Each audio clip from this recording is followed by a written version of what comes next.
OBS decided to disconnect from my microphone again. The microphone was not unplugged.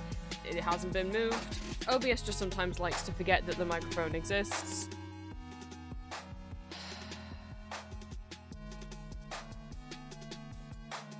Hello, hello, my lovelies. Welcome in. Happy Monday, happy time zones. I hope you all had a good weekend. I am late because I was in wait mode waiting for a phone call, and then got fed up of waiting, and then just rang them myself, and then had to sort some stuff out, and then was all on my way to just make lunch and be ready, and then my parents got angry at me for no reason. So, anyway. I also don't know why your resub didn't make a little ding-dong green, but thank you. Hi.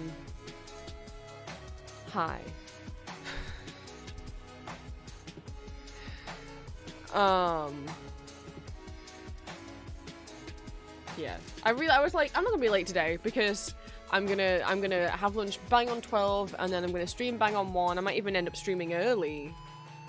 And then if they don't ring me by 3, I'll ring them at 3 and I'll just go on the BRB screen.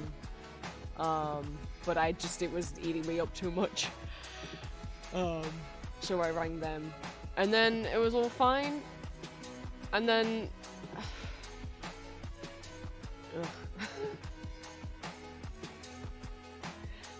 My dad said he didn't want to go. And that he wasn't going to go, and then he wasn't even able to go. And I was like, okay. And then after I booked my tickets, all of a sudden... I could come with you, actually. I'm like, okay, well, I already booked the train, so, like, I mean, I can book you one, but... Yeah, bear in mind, if he comes, like, I have to pay for the train tickets. But I can't guarantee that we'll be sat next to each other, and then he got a little not necessarily angry, but, like, disappointed, maybe. Just vaguely upset, and it's like, well, what did... That I booked the ticket so fast, it's like, but we already talked about this yesterday, and you weren't... You didn't want...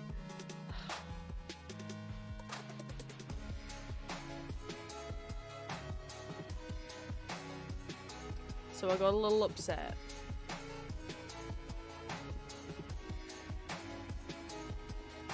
But I'm here now, and I ate, and everything's gonna be fine.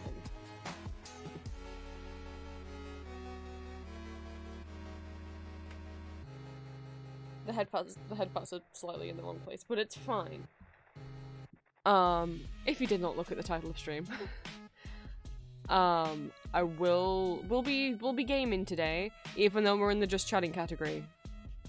Because the game that we're going to be playing is Undertale. It'll be my 3rd run.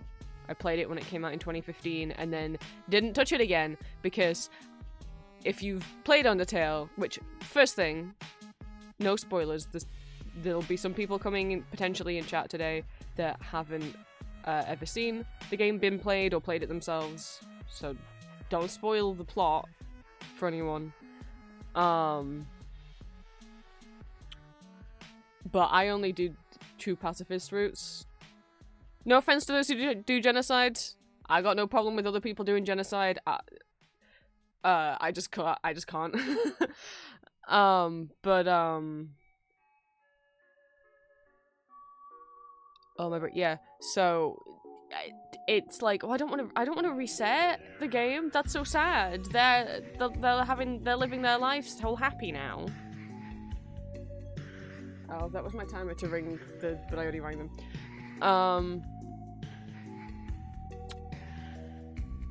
So after I finished it in 2015, which, would you like a fun fact? In September this year, Undertale's gonna be 10 years old. It'll have been 10 years since it came out.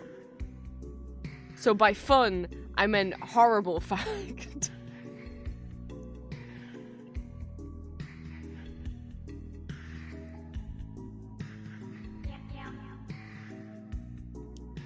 But, so I played it in 2015, I didn't replay it until 2022?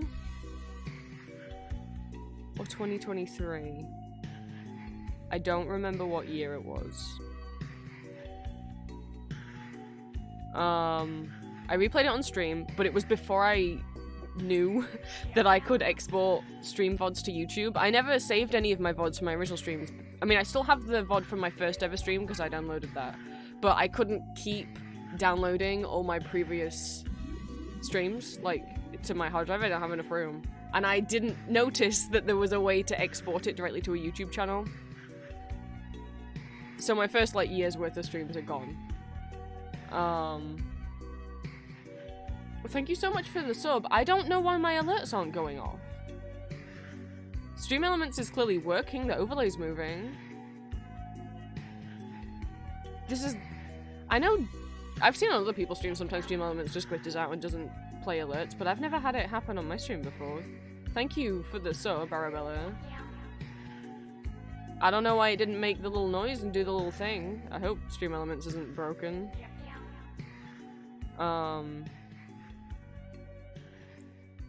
What was I saying? Oh my god, my brain. Yeah, so I don't... Either 2022 or 2023 I replayed it. On stream.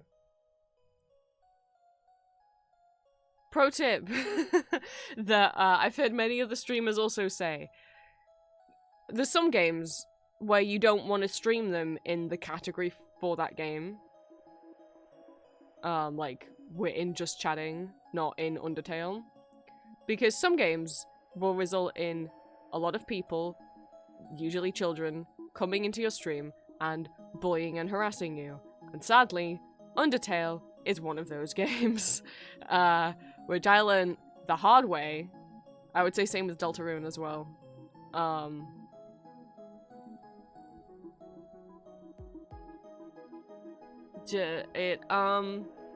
Yeah, no. I hate being an Undertale fan because the fandom sucks. You would think 10 years later, everyone would have grown up. Like, all of the kids who were horribly bullying and harassing people and just... And look, every fandom has shitty people in it. Every fandom has people who bully people in it. The Undertale one just seemed to have more than the usual. I don't know why. But you would think after 10 years that they wouldn't be like that anymore, that people would have grown up. But I guess shitty children just grow into shitty adults. I guess so. Yeah, we're not gonna be streaming it in the Undertale category because I don't want to what will happen to happen, which if I stream it in the Undertale category, a bunch of either annoying kids or annoying adults, they're not going to respect that these 18+ streams are going to come in. What happened last time was multiple occasions throughout Undertale and Deltarune, people came in and made fun of me, made fun of my voice. A lot of yelling about how they didn't like how I was playing the game. So I remember there was like a secret that I missed in Deltarune because I didn't know about it, and some random first time chat started screaming at me in chat. We're not having any of that. And I'm older and wiser now, and if that does happen anyway, I'm just gonna block on... They're just getting banned on site. I'm not... Back then I would have been like, I don't know if I can ban them for that. I'm not dealing with that. So hopefully nothing disruptive will happen to make this a horrible experience. We'll see. It's you know, it's not just about like making sure I don't get upset, but it's also like making sure stream doesn't suck for you guys as well, because it's not fun for any of it. It's not fun for you guys either if a bunch of people come in chat and start yelling shit. So hopefully that won't happen.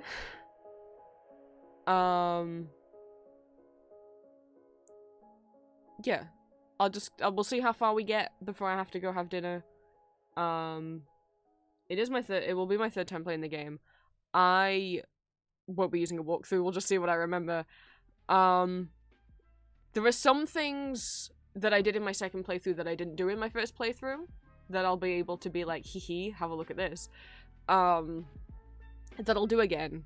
because the first time I played the game, like I said, I played it when it first came out. I went in completely blind, and again, no spoilers, even though it's my third time playing, because some people in chat have never seen Undertale before, so don't spoil it for them. But there's certain items you can get in the game, some of you will know what items they are, that you can use, and it's fine to use, but if you hang on to them until certain parts in the story, and then use them then, different things will happen. And I didn't know that when I played it for the first time, because I played it like as soon as it came out, and I went in blind because I didn't want to get plot twist spoiled or anything, you know? But therefore the second time I played it, I was like, I'm gonna hang on to this. I'm gonna hang on to this delicious item for later. So I'll do that again this time. We'll see how much I remember in terms of secrets and bonus things. It will be another True Pacifist run. That's the only one I like playing. God, I was looking, I was like, what exactly is even the problem with the Undertale fandom? I mostly stayed away from it because the brief interactions I had was so scary.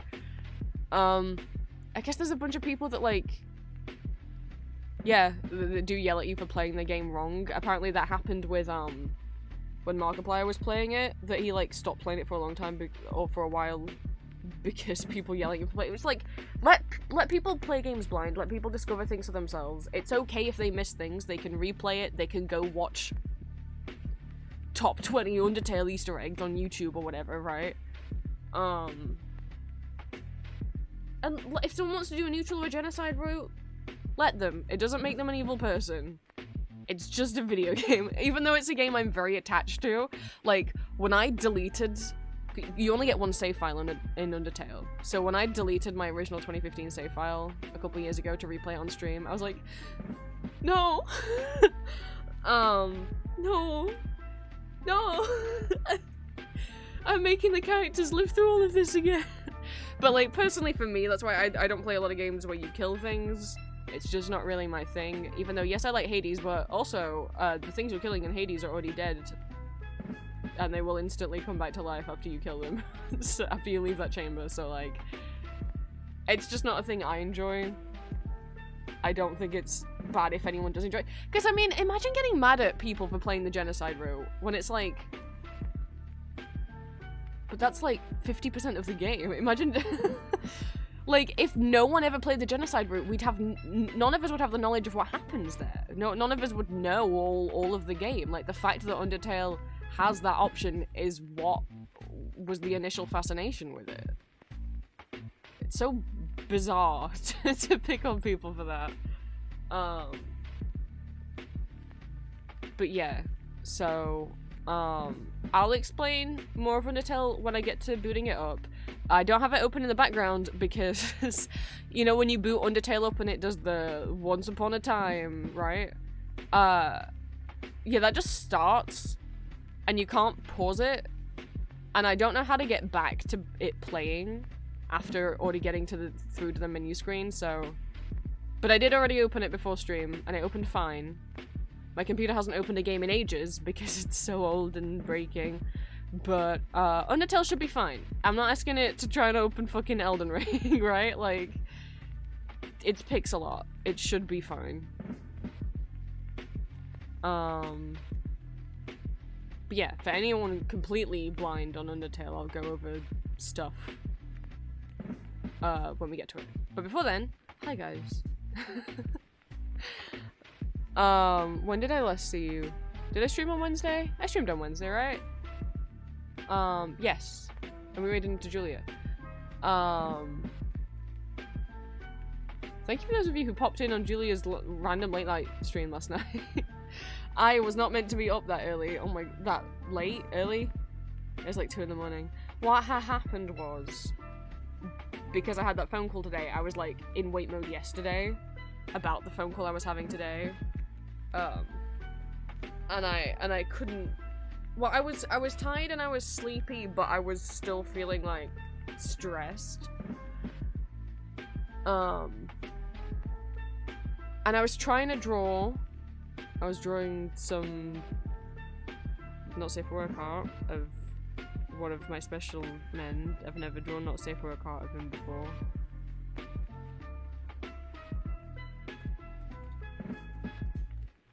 I didn't get to finish it. I was just like, please, I want to finish, or I want to do the line art, but I was so tired. It's not a special man that any of you care about. He's my special man.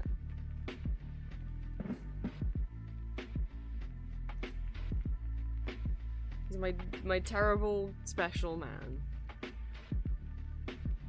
They sound like Tina in general there. No, it may or may not be supernatural, but it's fine. I was so out of it. But I was like, I don't want to fall asleep. I want to draw stuff, and I was just like wandering YouTube. And I was like, I guess I'll just find ASMR to put on in the background, right? To get me sleepy. And instead, I got recommended like this entire like over an hour long like celebration like honors concert from 2001 that was this like, I don't know if it's like a university or like some sort of like academy thing that was honoring Chita Rivera, who I can't believe it was 2020, January 2024 that she passed away, and I'm like, really? I swear it feels like, it still feels so new to me. No, it was this year, right? It was last year? What do you mean? I remember being so upset.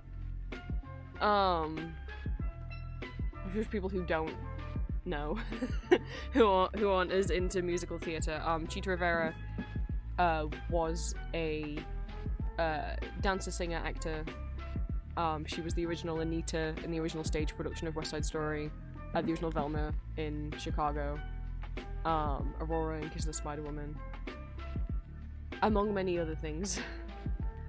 But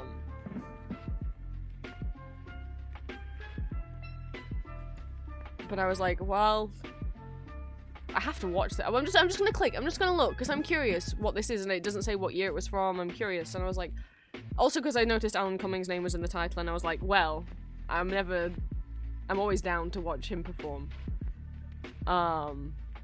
Which again, for people who don't know that he does musicals, if you only know him, Green, as Nightcrawler from the X-Men. Yes, musical theatre man. Amazing as MC in Cabaret in the 90s revival of Cabaret.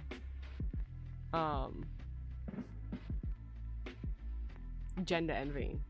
Oh my god, Green, have you never seen clips of him as MC?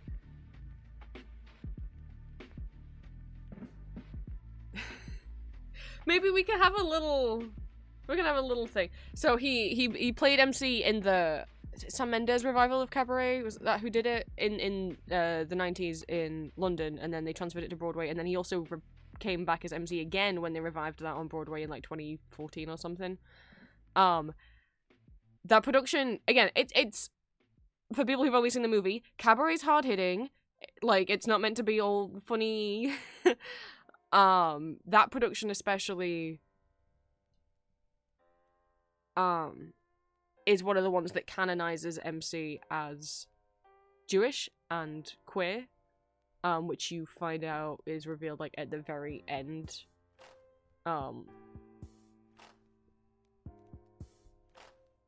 And it,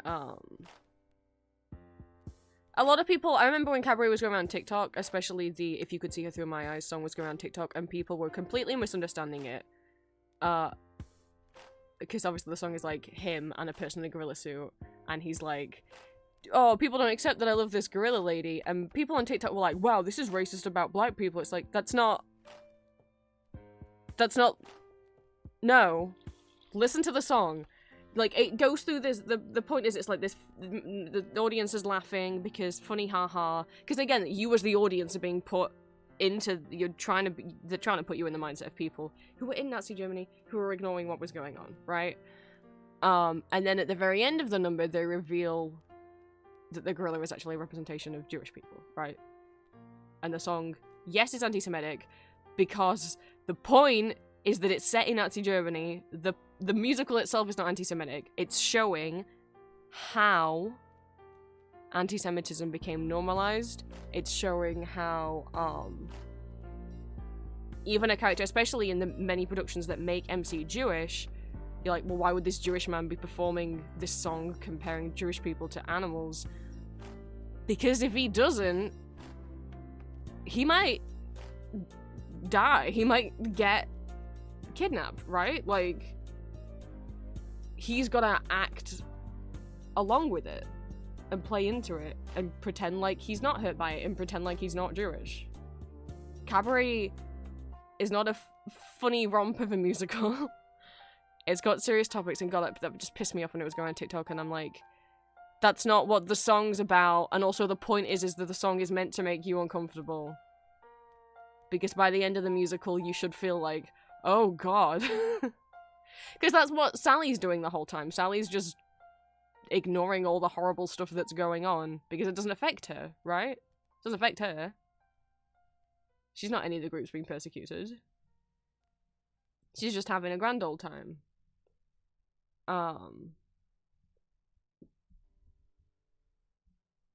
Oh, Greenie, you Googling. And that's the other thing. Because it's the stage version, it includes my favourite song from Cabaret, which is I Don't Care Much, which is sung by MC. Which, if you ever want to request me to sing that on karaoke, I'll blow you a little kiss. And I can't remember for sure if in the 90s version, but in the replica production that was done in the 2010s, he wears a dress while he sings it. He looks gorgeous. Good for him.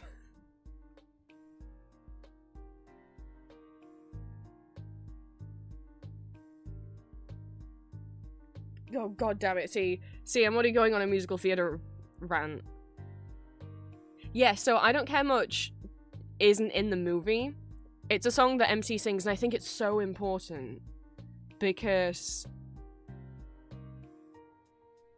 it really it's very, like, the song is someone singing about, like, I don't care how, you know, it doesn't matter how shitty the world's going, it doesn't matter how poor we are, whatever happens, I don't care much either way. Right? Which is very much kind of like Sally's mentality of, like, just going on her fun little cabaret adventure without thinking, like, hey, a lot of people have been taken by the Nazis, Sally. And also to make you, the audience, feel uncomfortable and wonder, are you being complicit? Are you sitting by and ignoring the rise of fascism, which especially in this day and in what's happening right now, you know? Boy, cabaret is relevant. Because especially in productions like the current Broadway and West End production that's been going for the last, like, what, 5 years now, where it's semi-immersive, like, you sit as if you are in the club. Like, they renamed the theatre to the Kit Kat Club. It's meant to feel like you are watching the cabaret performances, as if you are actually the NPCs in the cabaret, right? But yeah, so I Don't Care Much is very much reflective of, like, some of the attitudes of the characters and, like, Sally in the musical and possibly the audience. But also, but you might be like, oh, well, how do you know it's about that? Because if you watch the performance of it, especially Alan Cummings, while he's singing I Don't Care, if you just listen to the cast album, you're like, oh, he's just singing about not caring. If you watch the performance, he's crying. He definitely cares, and especially since that production as well makes him, but at the end, they added a piece, like, you know, cabaret just ends with MC saying, like, Auf Wiedersehen, right? And doing that bit, and then normally walks off stage. The Sam Mendes version has MC come out with a coat on, and when he takes off his coat, instead of his fun cabaret outfit, he's got a concentration camp uniform on underneath that has both the Star of David and the pink triangle on it. Pink triangle? Yeah. Oh.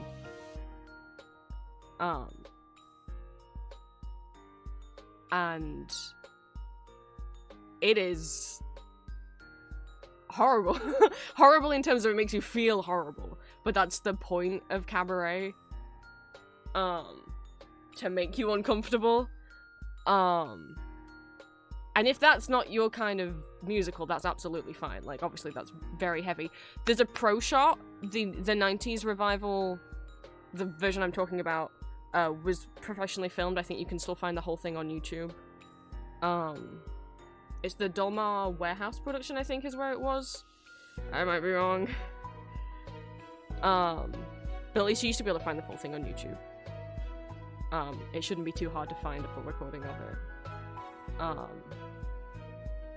Cabaret's a lot. If you ever go see it live, bear that in mind. If you ever think, oh, Cabaret's in town, I feel like you need to be aware you're gonna come out possibly uncomfortable. Anyway, tangent. So I clicked on that video because it said Alan Cumming was in it, and it was a celebration of Cheetah Rivera, so I started watching it, and Alan came out straight away, and it was with the Willkommen music, right? How Willkommen starts, with that little piano. And then he starts singing all that jazz over the top as like a little mashup, because he tricked us. And everyone starts laughing, and I was like, alright, I'm just gonna watch a bit of this. And then I watched the whole thing.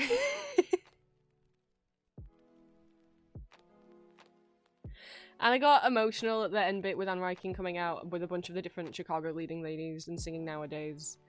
And I was like, oh god, that was like an hour. It's like 1 or 2 in the morning now.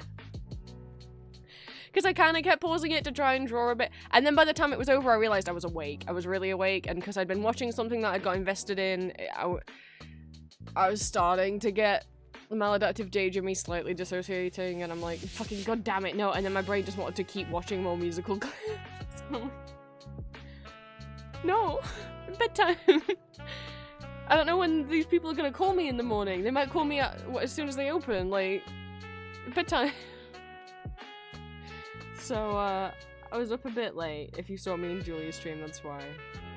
I was gonna not try and ramble too much so we can get to Undertale, but... Oopsie. No, I'm like, I should show musical clips, but, I don't even- to be honest, I don't know how Twitch would feel if I showed Alan Cummings' version of, Willkommen, because, I can't remember. I mean, can cis men have their chest bare on Twitch? I don't remember what the rules are, and then obviously there's a lot of sexual stuff going on. It's cabaret.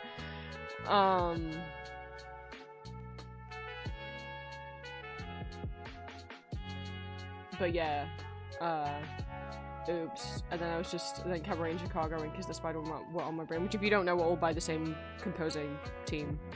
They're all Kanda and Ebb musicals. They're still on my brain. God, Cheetah Rivera and Kiss the Spider Woman's amazing. She's amazing. She's, in like, she might be like late 40s or like 50 in it, and she's still dancing around, especially like, it was after she'd,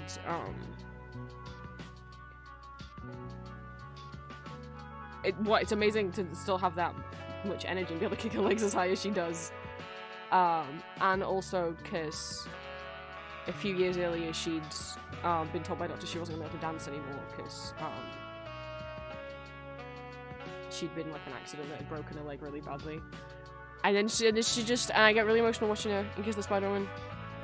And also I have a big, you know me and personifications of death characters. I might have a big old crush on Aurora, who she plays, aka the Spider-Woman. It's not a Marvel thing. It's not that Spider-Woman. Again, it is kind of Spider-Woman's about heavy stuff, again, because the Spider-Woman is, which you can find, like, full bootlegs of the London cast, which does still have Cheetah in it. Oh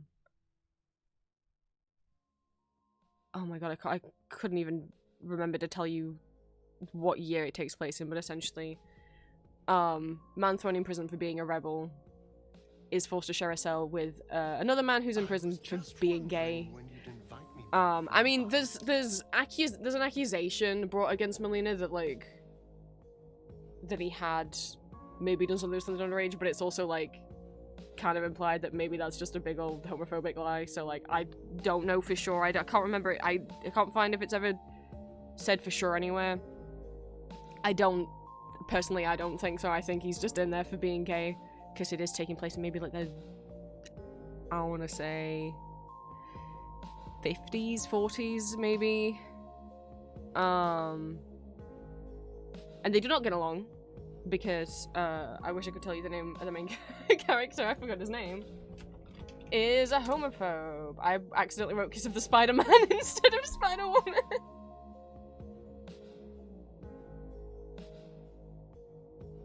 Don't look at me.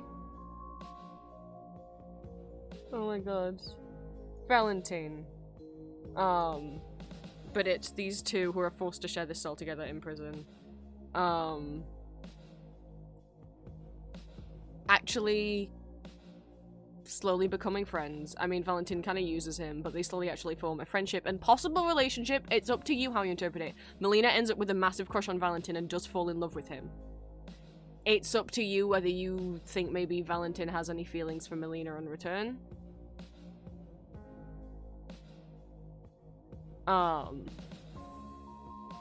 He definitely, by the end, genuinely does care about him. It's up to you in which way. Aurora, aka the Spider-Woman, is an actress that Melina adores, and he has posters of her in his cell. And she appears to him in visions, and also he'll, like, describe scenes from the movies to Valentine, and then she'll come out and, like, act out the scene.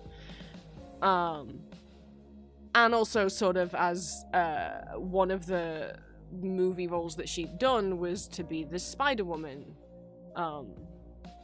The Kiss of the Spider-Woman, where she plays this character who, like, kind of Kiss of Death's people, right? So Aurora also appears throughout the musical as basically a personification of death. Kind of like the Todd and Elizabeth Das musical. But, I mean, because Melina can see and interact with her as well. But Melina's the only one who can see and interact with her. Boy, I'm a sucker for... for, like, neutral, if not morally ambiguous personifications of death in musical theatre. Who may or may not exist in reality. How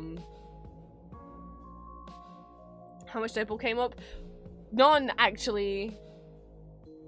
It was like, did you mean Kiss of the Spider-Woman? Although, the first thing that came up was that they're making a... Kiss of the Spider-Woman is a... It was a movie. Was it a movie? Oh, it's a novel. I thought there was a movie based on it as well. Maybe, I guess I'm wrong. I was wrong. Okay, it was a book. So the musical... and then the musical, and then... They're making a movie adaptation of the musical. I've got mixed feelings about it. I didn't know they were doing that. Wait, it's coming out this year. It says 2025. It's coming out this year? Oh, it already had its show at Sundance in January. It's coming out in October. Okay, there's a movie adaptation of it coming out this year. The reason why I'm saying I have mixed feelings is because of the cast. Who is playing? Okay, as for who's playing Valentine, it's Diego Luna. I only know him as being in Rogue One. I've never seen him sing. See, here's my thing. Like, can we cast, like, musical theatre actors also in movies? I guess they're like, well, they won't sell as well if we cast the musical theatre actors. I guess they wouldn't have cast him if he can't sing. It just would be nice to see actors in it who've done Broadway shows. He's done theatre, but I don't know if these are musicals. He's playing Melina. I'm so sorry that I'm not gonna pronounce his name correctly. I don't You know how to pronounce that? Tonatiuh? Okay. Tonatiuh. I'm so sorry that I don't know how to say your name. He is queer, so there's something. So they do have a queer actor playing Melina. Points. They use he, they pronouns. Okay. Bonus points.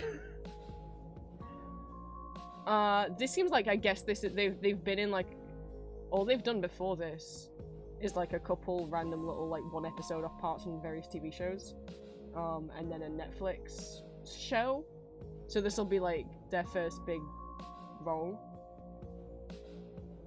He has not been in any musicals as far as I can see. And as for who's playing Aurora is the thing, but you know, I'm still for like giving, you know, as much as I'm nervous, that's not a big name as Melina. I appreciate them casting a queer actor, and obviously hopefully these two also can sing, even though they've not been in musicals. Maybe the Melina casting is more like a... I forgot what they call it. Like the casting an unknown, right? The reason why I was like, oh, is because I saw who's starring as Aurora. It's Jennifer Lopez.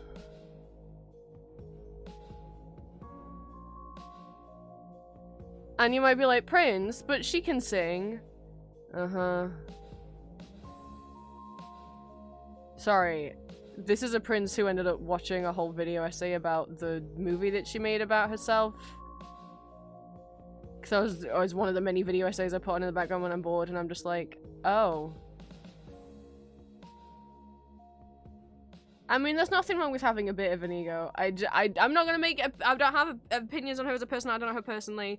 She comes across very out of touch. To me, personally, she comes off quite out of touch.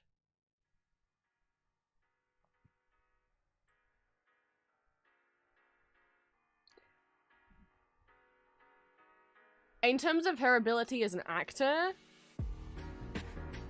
I've only seen her in... I don't know how well people rate her as an actor. I feel like people think she's okay. I've only seen her in The Cell, which is a weird, a weird little movie. I'm not gonna judge her on that.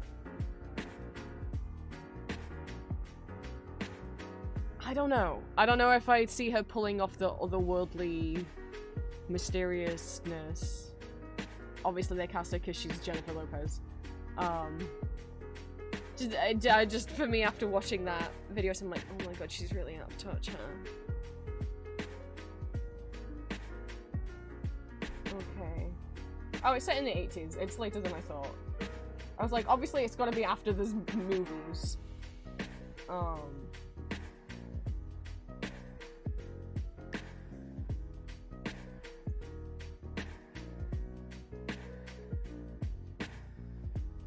Well, I guess we'll see.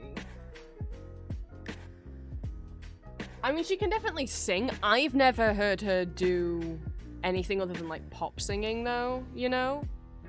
Like, there's pop stars who've been able to belt stuff before. I mean, Michelle Williams is currently in...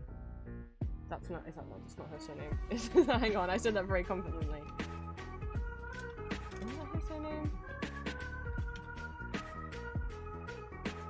Yeah, okay.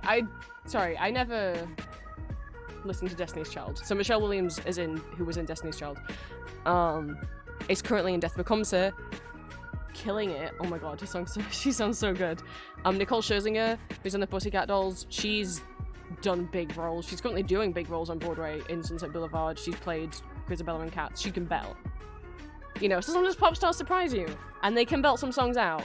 Jennifer Lopez's voice doesn't strike me as someone who's gonna belt Kiss of the Spider-Woman. Maybe she'll surprise me. I don't know. I've never heard her sing like that. I wonder why it says... I wonder what they're doing with the script, because, they're like double. There's also like extra names on here, so I don't know if they're gonna do some like flash forward, flashback things. Or they're gonna include things from the book that maybe didn't make it into the musical.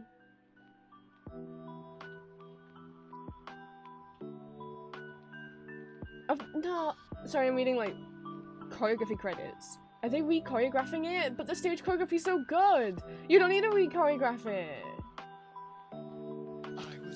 You don't need to re-choreograph it. Oh my god, they're cutting out some of my favorite songs. I didn't even think about that. I scrolled down to look at the track list.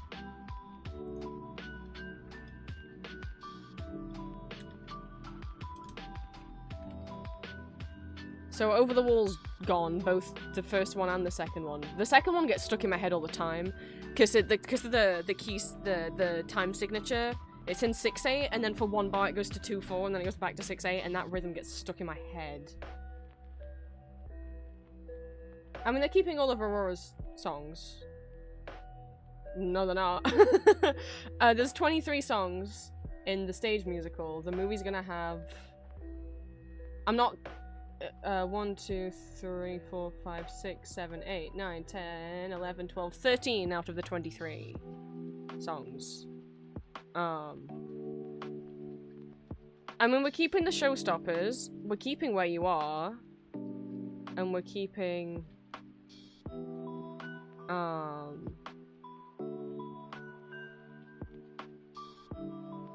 Gimme Love, which are like Aurora's big dance numbers, and Kiss the Spider-Woman, because it would be really weird if you cut the title song. Did they get rid of... They've cut Day One. They've cut Day One. I was like, if they've cut Day One, I'm gonna worry that they don't understand the heart of this musical. They've cut the Day One's not on there.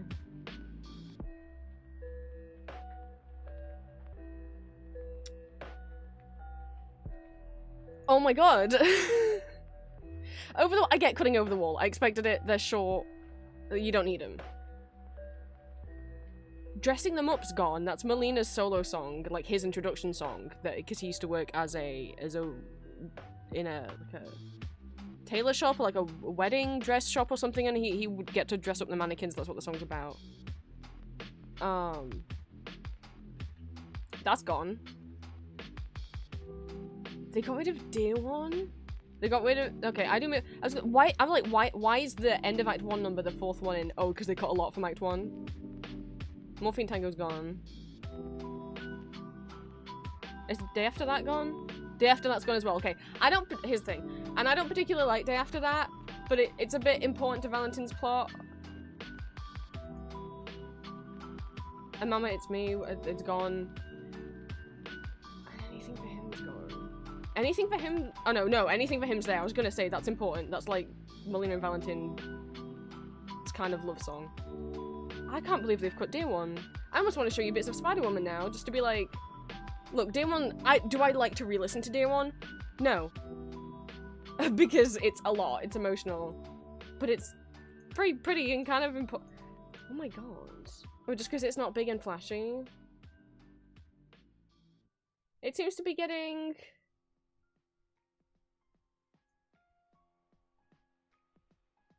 mixed. So from the Sundance critics, 82% on Rotten Tomatoes, 6.7 out of 10.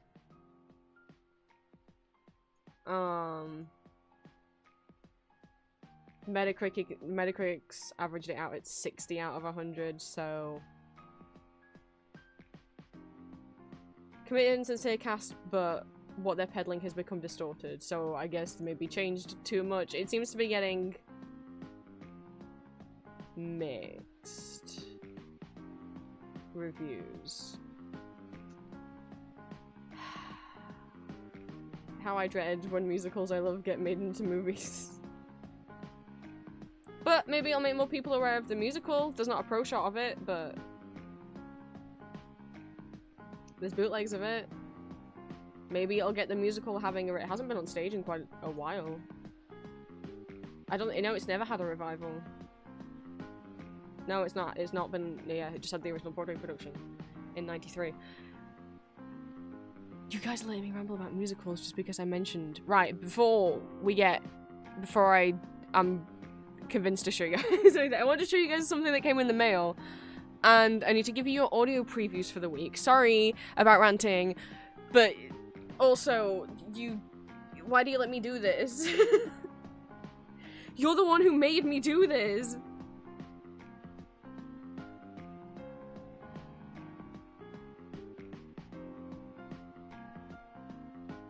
You come to my streams, you'll like swiping around, blah blah. Death comes from my watch list. It like, I regret looking at the movie trailer. I hadn't heard of the movie. Oh, the movie's scarier to look at. It's got a lot of body horror in it. It's like it's a comedy, but it's got a lot of body horror in it. The musical still has that in it, but obviously it looks different, obviously how they're achieving the effects and stuff.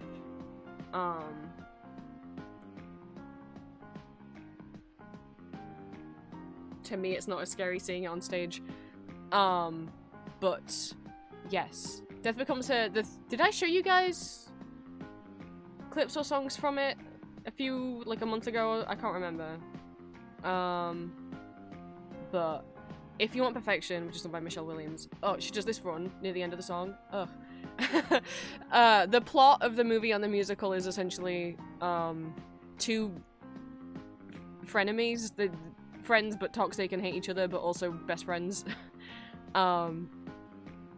Helen goes, like, there's Helen, and there's Madison. Madison's like a Broadway leading lady. Helen goes with her new fiance to go meet Madison. Madison instantly seduces her fiance and steals him. Great. What a shit friend. And so they continue hating on each other.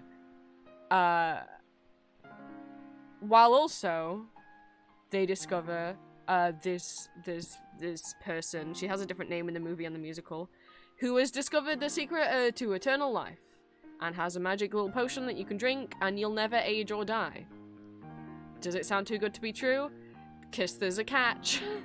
You gotta take good care of your bod, because if you don't,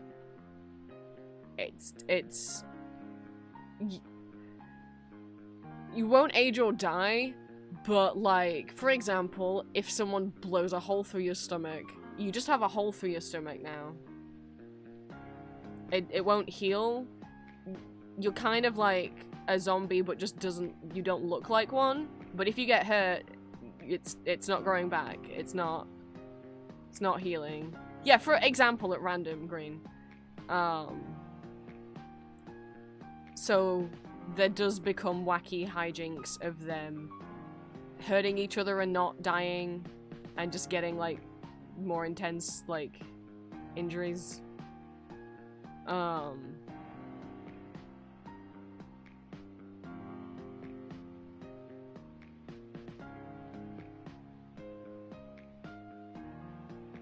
But it's very, I guess the movie was like a cult classic, especially apparently with, like, the queer community, so the stage musical very much pays homage to that.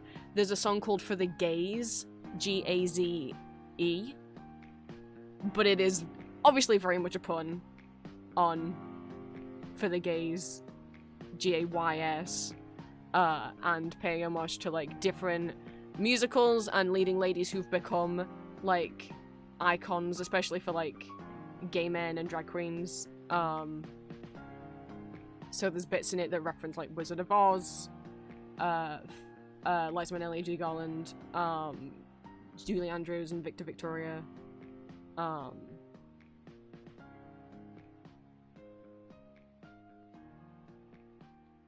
Which is not as clear on the cast album version. Maybe we can watch a few clips of stuff if you guys don't mind before we get on to Undertale. I want to show you what came, because I've been waiting for this pre-order for maybe 6 or 7 months. But as for what audios are coming up this week, I'm going to say it now before I forget, in case anyone needs to go at any point in stream. It is my birthday week, so it is my birthday on Wednesday, so I will not be streaming on Wednesday. I might stream on Saturday to make up for the fact that I didn't stream on Wednesday, but I'm not going to promise anything. But it is my birthday on Wednesday, so I will not be streaming. My siblings actually gonna go out with me. They were like, do you want to go out anyway? And I was like, well, I was gonna go out on my own for my birthday, but you can come if you want, which was very nice. Because they came in and they were all like, we don't hang out that much. I was like, we don't. I mean, birthday boy. Thank you. Sorry. I don't get gender affirmed very often because obviously, like, I was mentioning this to Julia the other day that, oh my god, I don't know if Elixir's here. I'm very thankful that she informed me that MSA_Ande, aka Rainy Day Audios, aka Tom Hiddleston Sound Alike from Tumblr, all those years ago, that I'm just gonna call him Rainy, that Rainy was posting audios again on Reddit and Soundgasm after like a 5-year hiatus or however long he was gone. Because was my inspiration in starting to make audios. I used to listen to his Loki impressions on Tumblr when I would have panic attacks when I was a kid. And I left a little comment on one of his new uploads just saying how much his audios had meant to me and stuff. And he was so, especially because the new audios have been posting, a bunch of them have been for trans men. And so I left a little comment and he was so sweet. And I'm gonna cry. He said something like, it seems like you've grown into a wonderful man or something like that. And I was like, I don't know if anyone's ever called me a man before. I'm gonna cry now. Because I don't get gender affirmed very often. He's an audio creator, so you might know him as Rainy Day Audios on YouTube. He used to make, like, safe for work ASMR stuff over there, including trans-inclusive or trans-specific stuff. I first found him back in like 2013, 2014 on Tumblr. He has a Tumblr blog called Tom Hiddleston Sound Alike. All one word, no spaces. I don't know if he wants it public that was, but it's not that hard to find out. If you scroll down on his Soundgasm page, you're like, oh, that's him. Okay. The same audio as he had on that Tumblr blog. And, I just found him because I love Loki. And he made some spicy stuff, like some suggestive short audios, and some like panic attack comfort stuff, and I used to listen to those almost daily. And then he just stopped posting to that in 2015. And then years later, cut to me being like 19, I'm scrolling on Reddit, Gone Wild Audio, and I think I searched like English accent just to see which ones were on there, and an audio comes up by MSA_Ande. It's like a bard, and it's M for M, and I'm like, okay. And I play it, and I'm like, I know that voice. and that's MSA_ANDEH is what he is on Soundgasm and Reddit. And I was like, I know that voice. Why does that sound exactly like Loki? What the fucking shit? So I just went on the Soundgasm page, scrolled, I'm like, oh my god, there's the Loki audios right at the bottom. Oh, it's him! He's still making audios just under a different name. I'm so happy I found you. And then a couple years later, I'm looking for trans male, like, specific comfort audios on YouTube, and I find Rainy Day Audios. And then and he's Australian. And I don't make any connections. I remembered that Ande and Tom Hiddleston Sound Alike were Australian, but because he'd done some audios in his natural voice, but I didn't make the connection. And then someone in the comments of one of the videos was like, you sound like Loki. I was like, no he doesn't, he's Australian. Loki's not Australian. Wait a minute. I know of a guy who's Australian but like sounds like Loki as soon as he puts on an English accent. Wait, no. It's not, I'm just gonna scroll through his YouTube, but it's not him. And then I realized he had a video called Your Pause Button on his YouTube account, and I was like, no, what? Because he used to have an audio on his Tom Hiddleston Sound Alike Tumblr called Your Pause Button, and it's one that he did in his actual accent, not doing a Loki impression. And I have it on my MP3 player. It'd been on there for like 10 years, and I was like, I'll know. If this audio starts with, just stop for a while, like, then I'm gonna know, then it's him. And I played it, and it was, why do I keep finding this man?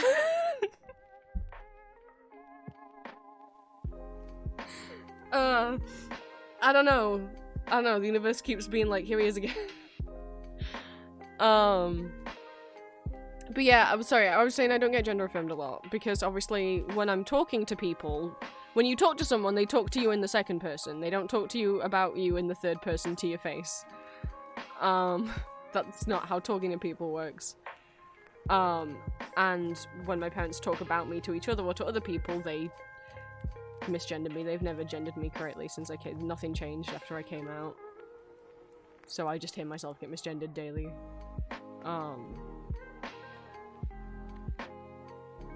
And then obviously when I talk to Julia, she's talking to me, so she's not saying he, she's saying you. And when you guys are talking to me in chat, you're gonna say you know? So it's not often that someone ends up calling me, putting the word boy or man into a conversation. And it's rare that I'll scroll past and I'll see people talking about me. Like occasionally someone will be like, oh, hey, where is Prince okay with this? And then someone will be like, oh yeah, he's fine with that. And I'll be like, oh, they said he. Because I just, especially like when even with people that I've met since I came out, so they've only ever known me as a guy. A lot of the other streamers that I interacted with when I started out streaming, a lot of the other VTubers, just, I don't know why, but pretty much exclusively would use they them pronouns for me. I don't use they them, I don't use he they. So it always just felt like a bit of a... When you're a trans guy that goes exclusively by he him, and people use they them for you, it feels like, if you use they them because you don't know someone's pronouns, that's totally fine. But when you continue to use they them on someone that you've known for like a year, and it's very clearly like, pronouns are in his bio, you know? And identifies as a trans man. Not that, like, trans men can use they them pronouns if you want, but that, you know, does it not click that maybe? It just starts to feel like, from my end, I don't know if anyone else has ever felt this way, when you use he him pronouns but people will exclusively use they them for you, even though you've made it clear that your pronouns are he him, it feels a bit like they're acknowledging that you're not a woman, but they also don't really see you as a man, is what it feels like to me. There's nothing wrong with using they them for me when you don't know what my pronouns are, but when you know, you've been mutuals with me and raided me multiple times, or like we'd considered each other friends, I feel like at that point it's like, why do you only ever call me they them? Like, when I raid your stream and like you talk about me, I mean, I don't still talk to these people, and I'm not gonna say who they were. But why when I raid your stream or you always say they them to people? Oh, how haven't you learned by now?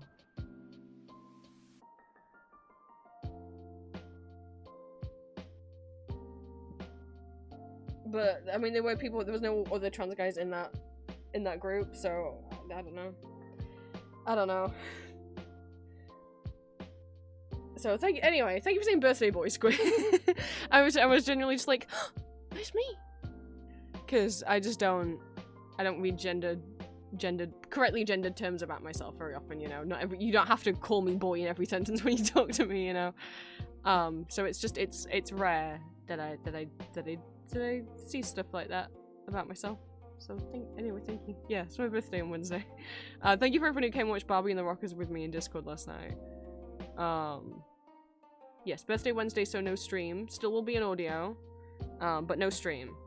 So like I said, I might stream on Saturday just so we get through Undertale faster, because the point of playing Undertale now is because Deltarune Chapter 3 and 4 comes out in 2 weeks. Is 2 weeks enough for me to finish playing to replay Undertale all the way through? I don't know, we'll find out. It depends how long I ramble for. But yeah, I'm hoping, because it's also coming out on consoles, I'm presuming, someone can correct me if I'm wrong, that, it's being released as its own separate game. As in, when Chapter 1 came out, it was its own file, right? It was its own game that was just Chapter 1. And I downloaded that and I played that on my laptop at uni. And then when Chapter 2 came out, they didn't just release Chapter 2 as its own thing. They didn't release Chapter 2 as DLC for Chapter 1. It was a new separate entire, like, listing on Steam of Chapter 1 and 2 together, right? So, separate game, separate file. And I played Chapter 2 on that on my computer, but obviously it didn't know that I'd previously played Chapter 1 on a different device on a different game, right? So there were some things that, like, weren't unlocked for me because it didn't think I'd done chapter 1. So then I went back and did chapter 1, and then on the 1 and 2 game, and then replayed chapter 2, and it still didn't sense that I'd done chapter 1. It just won't sense that I've done chapter 1. I don't know how to make it sense that.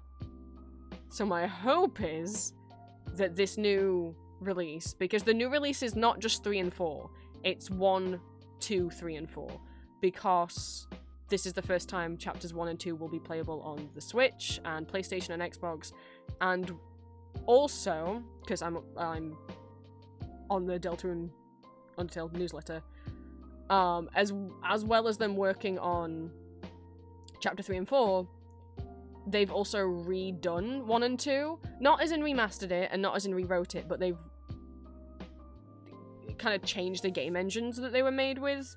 And because they've changed the game engine setup for 3 and 4, they had to redo 1 and 2 to match so that everything feels the same.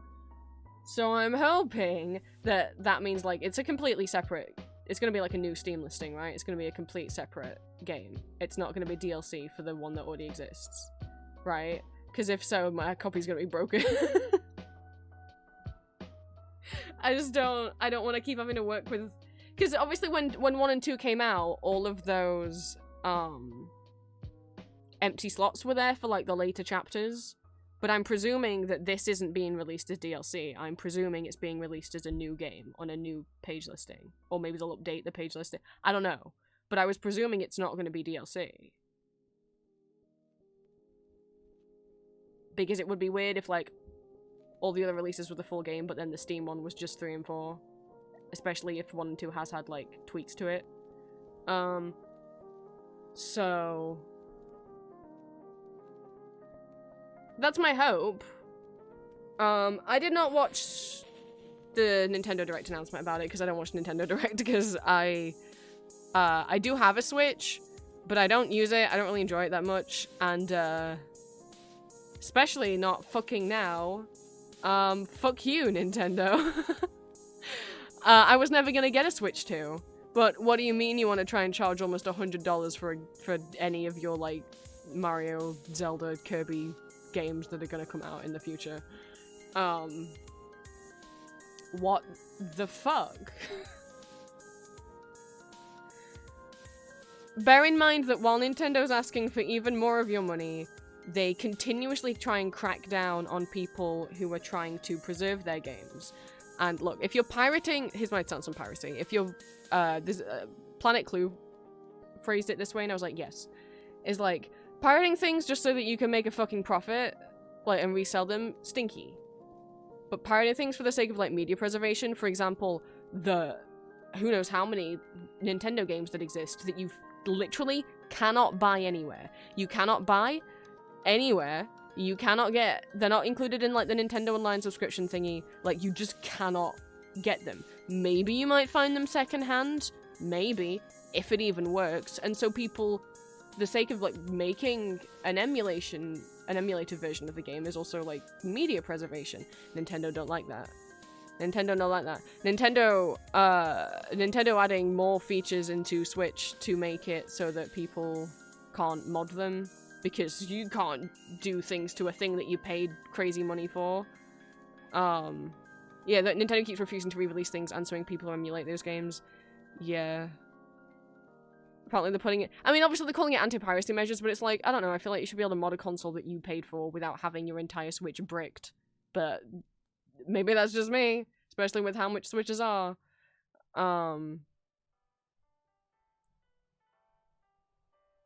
And also, they are notorious at copyright striking any little person, any little artist who's trying to sell, like, fan art of, like, Tom Nook or Pikachu. Like...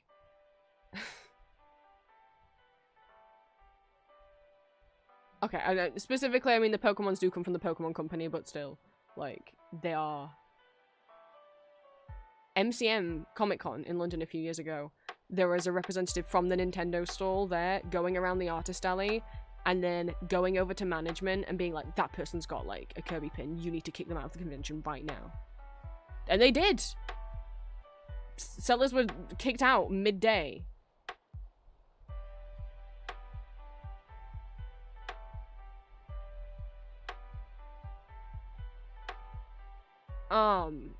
Jake Illustrator has a lot of Kirby pins. He was just told that you have to leave. The Nintendo rep says you got, you know, that, you know, this is unlicensed fan merchandise, so you gotta leave. Like, even though it's pretty common knowledge that fans have fan merchandise at Artist Alley, and there is no way that some little guy, like, selling stuff at Artist Alley is in any way a threat to Nintendo's empire. People selling fan art of Pokemon is not gonna make the Pokemon Company or Nintendo go bankrupt. They're so fucking greedy.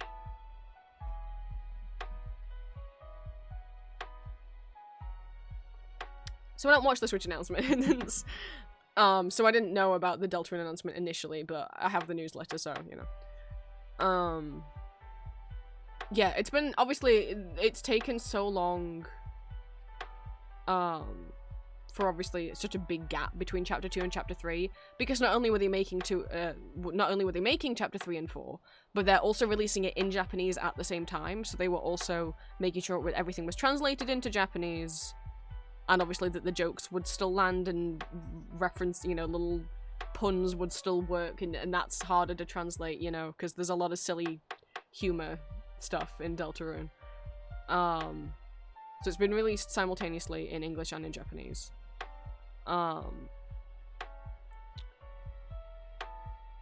And they went back and had to re-engineer chapters 1 and 2. So that's why it's been such a big gap. Like, has it been 4 years since chapter 2 or something? I don't remember.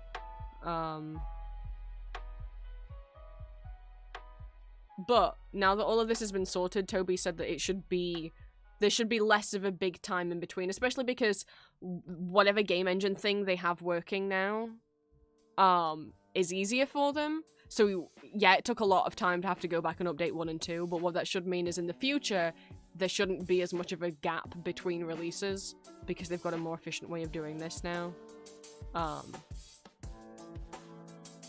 I can't remember if he said in total how many chapters there will be, but just to be clear, yeah, chapters 3 and 4, 4 is not the final chapter of Deltarune. There's still gonna be more story afterwards.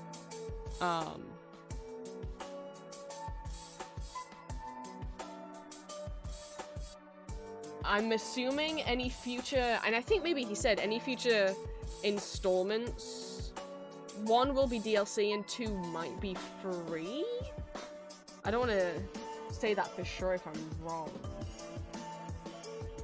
Yeah, we don't know how many chapters there will be. There definitely is going to be a chapter 5.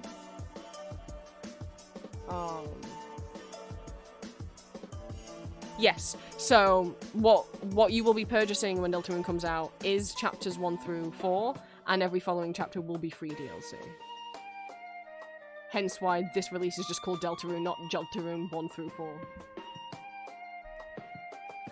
But after chapter 5, I don't know how many more chapters there's gonna be. But and that's the other reason why also taking longer is releasing it simultaneously in English and Japanese, having to redo chapters 1 and 2, and then also releasing it simultaneously not just on PC, like they had done before, but also on Switch and PS4 and PS5. So then you've got to make sure it ports fine. You've got to bug test those versions as well as the PC version.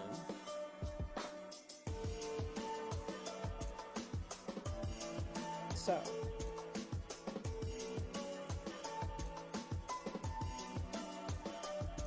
I might keep playing on Saturday. We'll see. Like I said, no stream Wednesday because both day.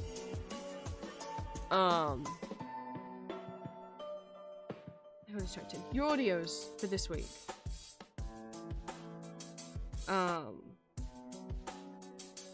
There's a chunk of blue in a row. I didn't mean for there to be that many blue in a row, but tonight, if you don't want to know what it is, you better plug your ears now. Tonight's audio is Lysander. Wednesday's audio, my birthday's audio, is a new OC. Technically 2 new OCs. Technically not new OCs because I made them a year ago and they were on Art Fight last year. Some people drew them last year.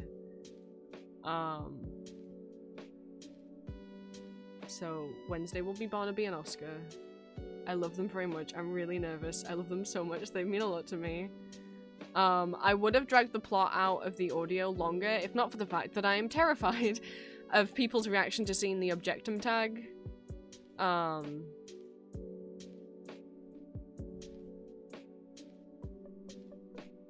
And like, I didn't want to drag out the reveal of Barnaby and Oscar's relationship.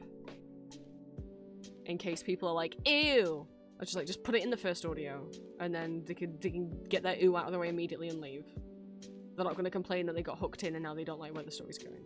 And maybe that wouldn't have happened, but I'm a nervous, anxious guy, so... And then... Saturday. Saturday is not a blue man. Saturday is a purple man. Not that purple man. A different purple man. Green's purple man.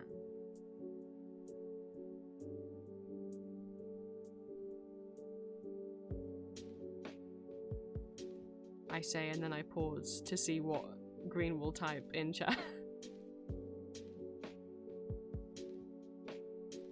You have a purple man, didn't you know? He's made of metal.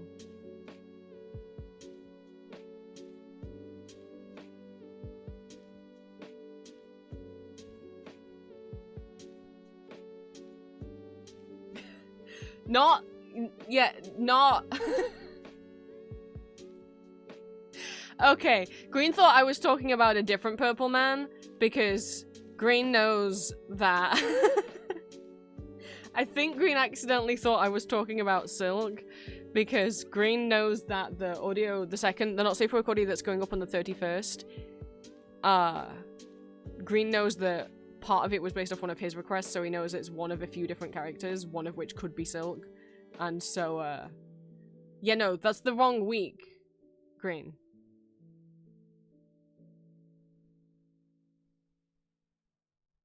So, Saturday is Cyclonus. He's a Transformer. He is, dating boyfriend. Dating seems such a... basically married to boyfriends with, Tailgate, who I already did an audio for.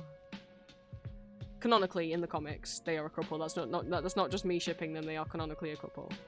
In the old 2005 to 2018 IDW comics. They rebooted them in 2019 and I don't think they're a couple anymore. But in the Mother Meets the Eye Lost Light comics, there'll always be a slow burn.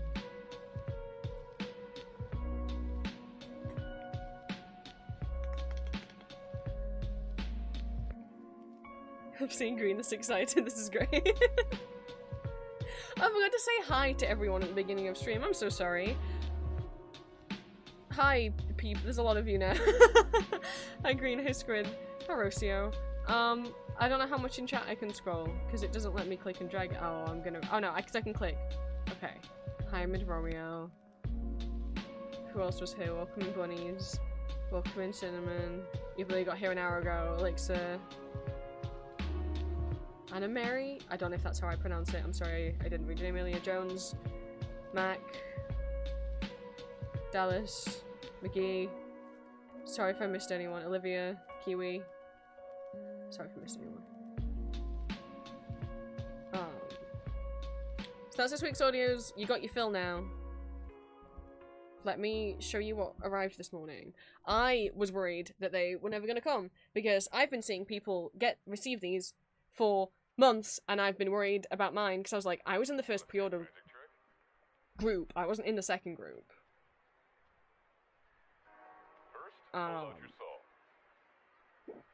So I was a bit worried.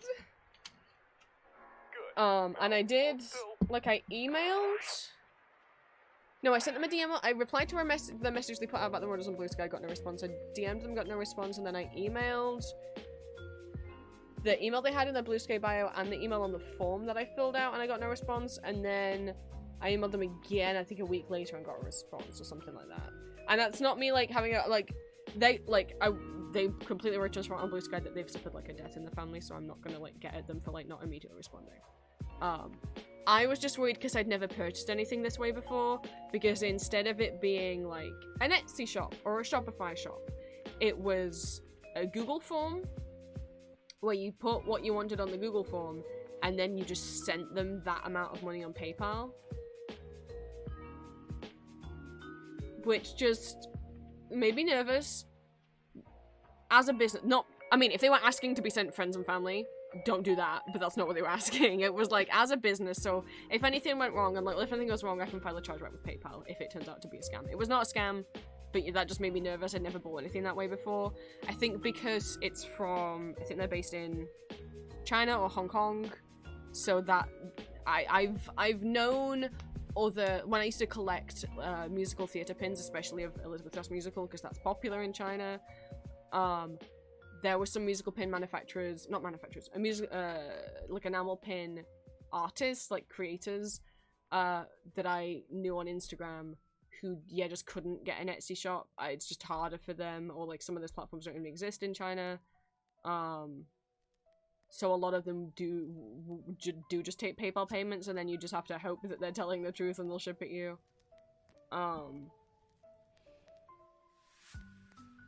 But I'd not done that before with like the Google Doc thing, and I was worried that like maybe I'd miscalculated and I'd sent the wrong amount. But they're here. Well, let me go over here. Are you ready to see some babies? You ready to see some babies? I'll show the business card first.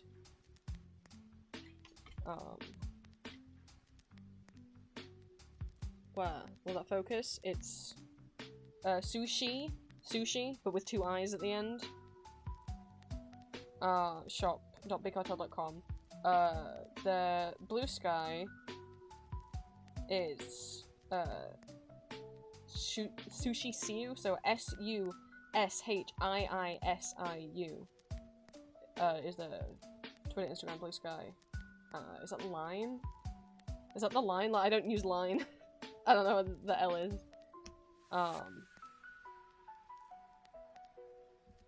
So some people might realize what this is.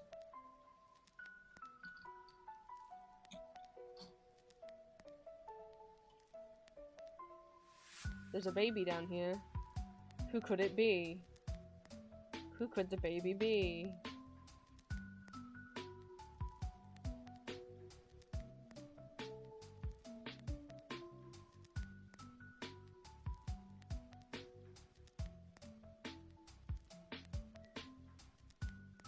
He's got little doggies. It's Jace. He's got little doggies and a little dog tail. So you know what that means. Because why would I ever buy Jace on his own?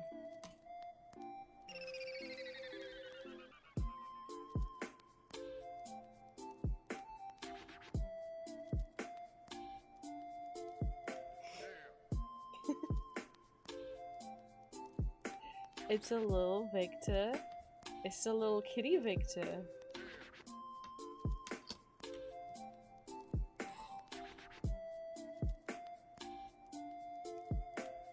And they can kiss.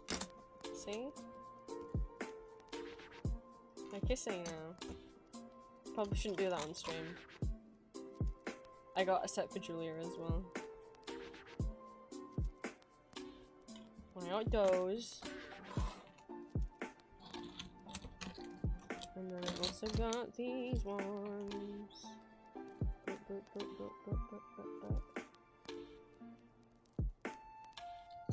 And they are double-sided. So season 1 on one side and the astral plane on the other. Okay, lay flat. So then obviously also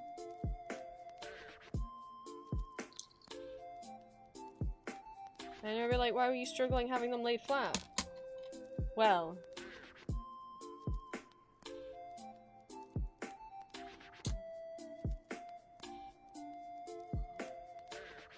it's my first time having... I've seen loads of people make this style of keychains, but it's my first time owning any. I thought that's not true. Well, they're not keychains. I have some standees from Noble Demons. I have the JVX standees from Noble Demons that do this. Jace, please.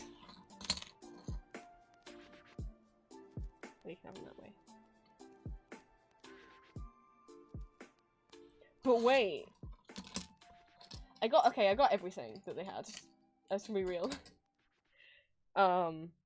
Even though I had no idea what acrylic block meant, it is sure just a block of acrylic. So it came, and I'm like, yeah, that sure is a block of acrylic. I guess you could just stand it. Like, it's fine. I didn't know what to expect. And then I moved it. And I didn't know. I didn't know what would happen when I moved it. I just thought, yeah, okay, that's just a little, it's like having a little acrylic poster, I guess. I guess you just stand it up, you can't really hang it. But yeah. No.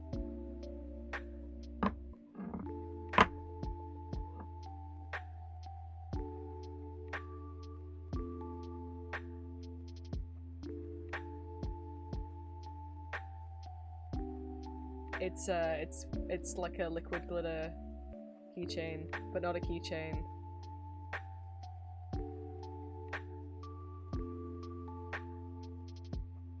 And you guys already know, I have one of these that I got a while ago of Hal and Dave from 2001: A Space Odyssey. And I've never been someone who affected by visual stims. You know, when you see like the stim boards on Tumblr where it's like slime and foam and stuff, and I'm just always like, ew. Mostly because I don't like slime, I don't like sticky textures, and if I even see sticky textures it makes me go ew. But also I'm like, why do people feel stimulated from this? I feel stimulated from like stim toys that have like buttons you can press. I like sounds. I need a clicky sound. But then this one just does something to me. I think it's because there's bigger chunks of glitter in it, and watching the bigger chunks of glitter in this is very... This is the first time. This thing is the only thing that can make me visual stim. I could watch that for a long time. I think it's specifically because it's mostly like really fine glitter, but then there's a few big chunks of like heart sequins or something in there. And those ones are satisfying for my little brain. But we'll see if this one also does it. It might. I might have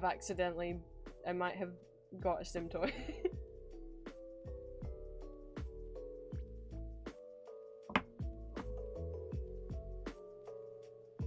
I think what it is when I just see it moving like this, it doesn't do anything for me. In fact, like, the glitter catching the light is actually kind of too much visual stimulation. Like, it doesn't actually hurt my eyes, but it's a little bit like, it doesn't do anything for me. Just seeing that, like, all the glitter, like, shining. It's just kind of a nuisance to look at. Like, I wouldn't want to, like... It's not the same as strobing. Like, it's not hurting me. But I don't like it. But when a lot has, like, settled, and then you can actually see it properly move, like, that, where you can kind of actually see it rushing to the bottom, that was a little bit stimulating. But just watching it like this, I'm like, well, it's boring now. But when you can actually see, I'm like, okay, I get it a bit. I've got this now. I won't know where to put it. I don't know if they're selling the leftovers. But yeah, it's Sushi Siu. SUSHIISIU on Twitter, Instagram, Blue Sky. And their online store is sushi with 2 I's. SUSHII shop shop.bigcartel.com. I know my camera's not great at picking things up. It's not a very good webcam. It doesn't focus super well. Hopefully that's somewhat readable. That's why I also read out how to spell it. So yeah. They finally came. I was really worried for a long time. I don't know what to do with my acrylic brick. But it's a thing I have now.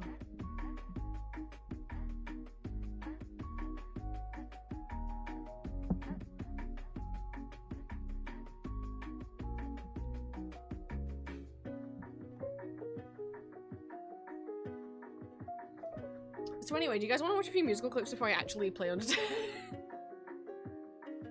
I keep looking over. I've got the Kiss the Spider-Woman Wikipedia page open now.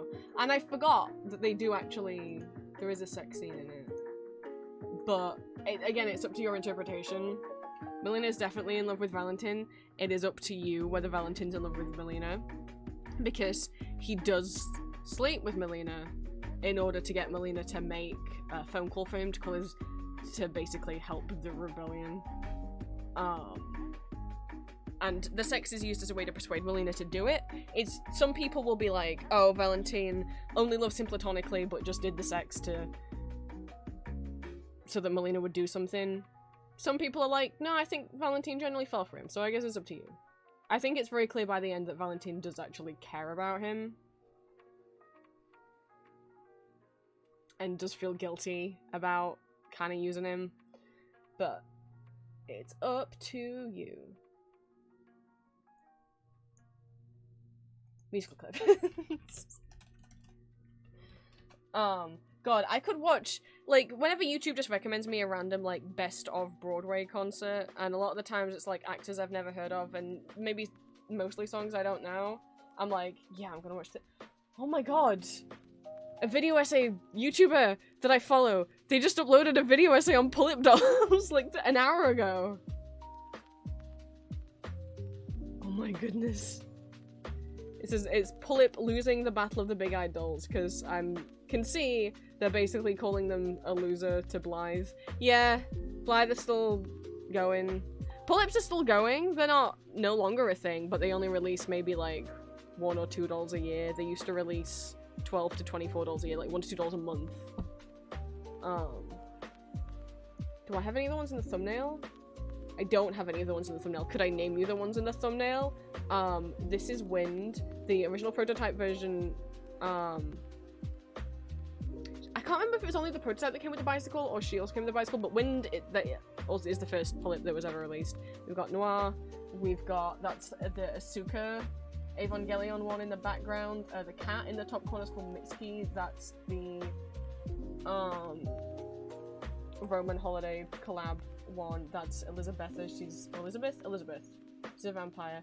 I can't see who that is, her face isn't there.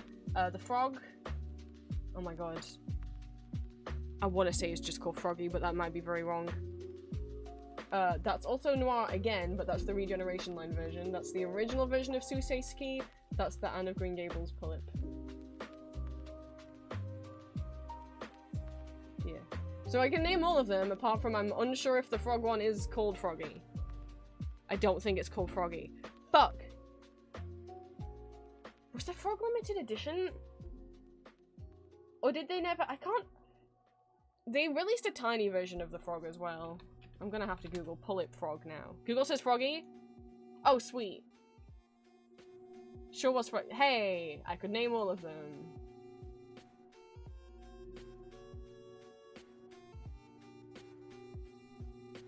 Including the fact that that specifically is the regeneration version of Noir, and not the actual original version of Noir.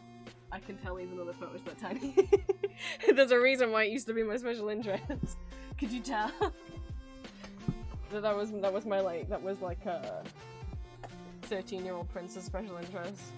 I'm still working on my website page about it. I'll just add that to my watch later. Ali, you're the first one who noticed. I'm taking care of her. She's under my cloak. She might be a little scared. So she's you know, I'm just under here.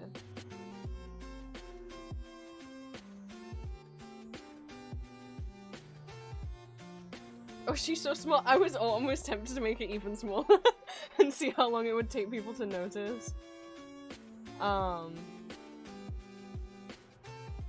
But yes, so I accidentally stayed up late because I got recommended a concert about and for Cheetah Rivera. It's in 2001. Again, for people who don't know who Cheetah Rivera is. Original Anita in West Side Story, original Belma in Chicago, original Aurora in Kiss the Spider-Woman, among many other roles. She had her own Broadway solo show about, I think, was it called A Dancer's Life? Something like that.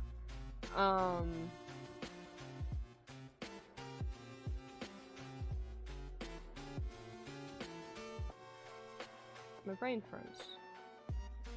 A pioneer for like being a triple threat on Broadway, because it very much used to be like you're either a dancer or a singer. Like either you're a dancer and you're in the chorus, or you're a singer who might get to do a bit of dancing, but you're not in the ballet corps, you know. And now it's not so crazy unusual to have a lead who can do all three. And it's required obviously for a show like Chicago. I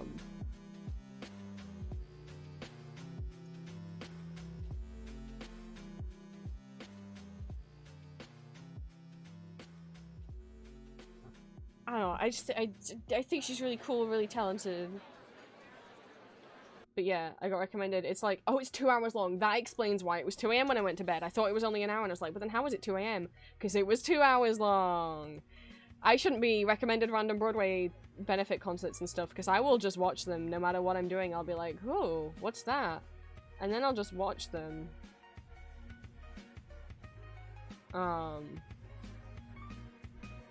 Which is a whole problem. But yeah, just because I saw Alan's name. And I was like, oh, Alan Cummings on this? I don't know that he's ever been in a show with her, but I'm guessing because he was MC in Cabaret. And Cabaret is a Kander and Ebb musical, and she's done a bunch of Kander and Ebb musicals. Ladies and gentlemen, Alan Cummings! But there he is. This is this, I think this is still pre-X-Men, maybe. Or it's same time. Sorry, I talked over him. But if you only know him as Nightcrawler, my mum was watching the BAFTA Awards the other day, which are like our version of the Oscars and Emmys like combined. It's all like film and TV awards. And he was hosting, and I was like, I don't want to watch it, but also I gotta do a fit check on it. Because if people didn't know, he is gay. And also he's gonna be playing Nightcrawler again in the fucking Marvel Doomsday Avengers whatever the fuck is going off in the... I didn't watch the video where they had the long line of fucking cast chairs and they revealed that, like, look, it's all the Avengers people and also all the original X-Men people. Oh, you didn't... Oh, Green didn't know. So Marvel put out, like, an hour-long video, and you know those, like, cast member, like, director chairs that you see in movies and they have, like, the names printed on the back? So they did that, and it was, like, an hour long, and it was slowly panning forward. And it was showing the names on the back of the chairs. And then in the very final chair was sat Robert Downey Jr. being like, hi, I'm playing Doctor Doom now. And you're like, why? I don't get the Russo brothers, literally, the why is, the Russo brothers have said that they couldn't think of anyone else in the world who could have played him. Such a complex character, and no offense to Robert Downey Jr., but there are other actors out there who can play there are definitely other actors out there. But yeah, they did this video where it was like slowly panning forward and you saw everyone's name. I can't read that. I'm not gonna play the whole thing. I think it was an hour. It was something long. Yeah, this isn't the hour-long live stream. This is like the sped-up version.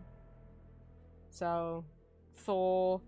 I forgot who Vanessa Kirby plays in the Marvel universe. Sam, Falcon, Bucky. I don't watch Marvel movies anymore. I don't know who plays... Oh, is that who plays Shuri? I don't know. I don't keep up with them anymore. I stopped watching after Endgame when they were just being really fatphobic, and also the movies feel too much like homework. Movies shouldn't feel like homework. Movies should be fun. Ant-Man. I don't know who that is. I don't know who that is. I don't know who that is. I don't know who that is. She's, oh my god, Yelena. I didn't watch Black Widow or Thunderbolts, but I know Yelena from the comics. I don't know who he's. I know who that is. I don't know who he's playing. I don't know who that is. Oh, aren't they bringing one of these? Is Shang-Chi or whatever the fuck he's called? Remember when they made the Shang-Chi Seven Rings movie? He's in it now. I mean, I guess he was always going to be in it, but I'm pretty sure probably everyone forgot about that movie. But he's in the Avengers now. The only Marvel thing I care about is Moon Knight. Cool, well they cancelled it, so he's not gonna be in it.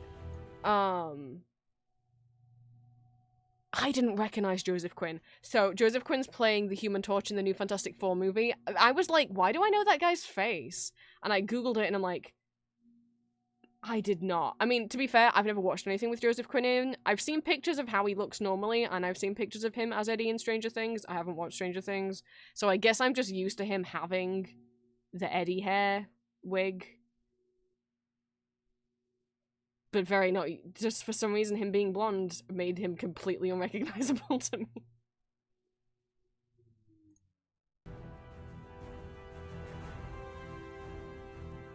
Oh, that's who Vanessa Kirby's playing. She's Invisible Woman in the Fantastic Four. Yeah, okay. The Fantastic Four is going to be in this one as well. Yep. There's Tom's name. Loki's going to be in it. I guess. Which version of Loki? I don't fucking know. Loki series Loki, who's meant to be, like, trapped and sacrificed himself, and that was meant to be meaningful. And it's kind of less meaningful if he's just alive in the Avengers movies again. Yep. I mean, that's what I gather. I didn't watch season 2 of the Loki series because it's a transphobic piece of shit. Loki is in the one that died in Infinity War, the actual one that I care about, not the clone of him from an alternate universe that's in the Loki series, but the actual one that went through all the character development in the movies and then immediately got killed off. Like, what was the point of the character development? Who knows? But Tom's gonna be in it. Professor X and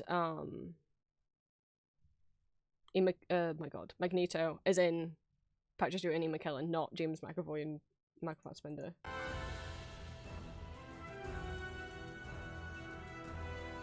There's Alan's name. Is that the X-Men theme that they're playing at this part in the... Am I crazy? Is that the old X-Men theme from the original X-Men movies that they're playing there? Because that's a nice little touch, if as soon as they start dropping the X-Men actors, that, And we're not talking X-Men First Class, we're talking the actual original X-Men movie cast. So, oncoming Nightcrawler. I think that's who played Mystique in the original ones, that's Cyclops, but fuck James Marsden. Gambit from the Deadpool movie, Pedro Pascal, because he's Mr. Fantastic now. And yeah, it was like an hour-long live stream just for them to reveal this thing. But Marvel fans are gullible, you know. But yeah, they're putting the OG X-Men in it as well. I thought who played Jean Grey was also coming back. Maybe her name was there and I just forgot what her name was. Hugh Jackman is not in it. I know that I didn't miss his name.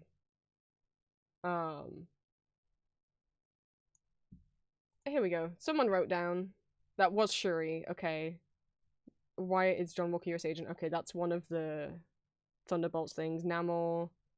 Oh, Ben Grimm, that's why. Oh! Kelsey Grammer played Hank in the original X-Men movies. Yes, he did. I forgot about that. Beast. From the X-Men. I forgot he played Beast. I apologize. Ghost, Red Guardian, and Baku, blah, blah, blah, blah, blah. That was Mystique. Okay, I was right, that wasn't who played Mystique. So no, Jean is not listed.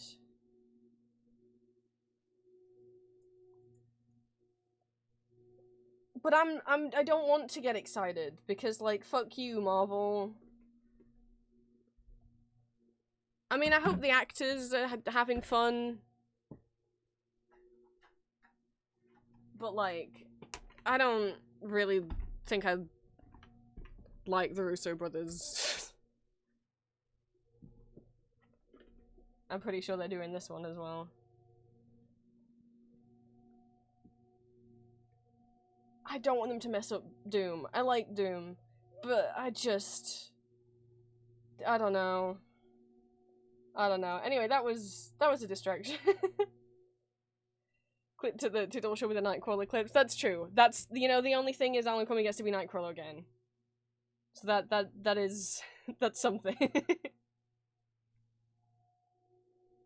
I'm not gonna play this whole thing. Anyway, he's a little. Coming. There he is. It's the little guy. Come on, babe, why don't we paint the town? Tricked you with the vocal instrumental. And all that jazz, I'm gonna bruise my knees and roll my You know what I probably could show you of his MC is the Kanda and Ebb Kennedy Centaurs. Start the car, I know a spooky spot where the And the audience is made up of other musical theatre actors, and Cheetah Rivera is in the audience because this concert is to honour her. It's cold, but the So there's all in piano's jokes hot. and stuff. It's just a noisy hall where there's a nightly brawl and all that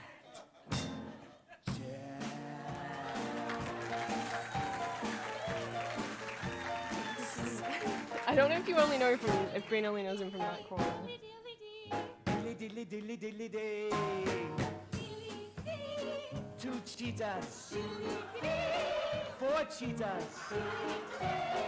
It's now a sextet. Oh yeah. The way he pronounces jazz in this is something. They like it. This 6 for 1. It's in my new night name ever. My cheetahs, Okay. my cheetahs and me. I was gonna say, if you've only seen him A show as you see. as She's by birdie. I did one of the Mission Impossibles, that's also what I've seen him in, and also just She made a mark as in West Side Story. himself. Oh, you're gonna see my cheetahs But I was just like, if you've only seen him as Nightcrawler, I was like, Green knows he's Scottish, right? Green knows that this is your little gay Scottish icon, right? Sure, and where's the Parker Tonys?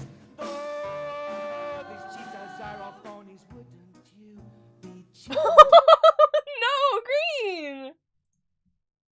He's the most Scottish man in the world. That's not true. He's not the most Scottish man in the world. That's Billy Connolly. But let me get. He did one of those like you know when actors do the interviews and it's like every actor goes through like all of it. Are they with GQ or something? They go when actors like go through every role they've ever played. It is GQ. I forgot about Spy Kids. I forgot about Spy Kids.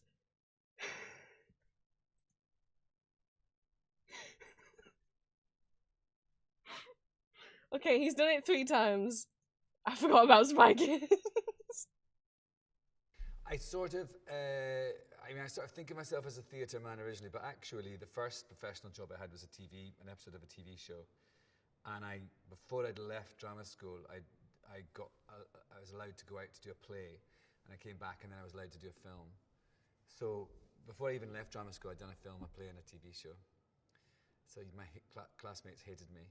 But I think because I'm, if you are classically trained and you have a sort of grounding in the theatre, I think that kind of infuses everything you do. There he is, being Scottish. Prague. I'm not gonna play the whole thing. It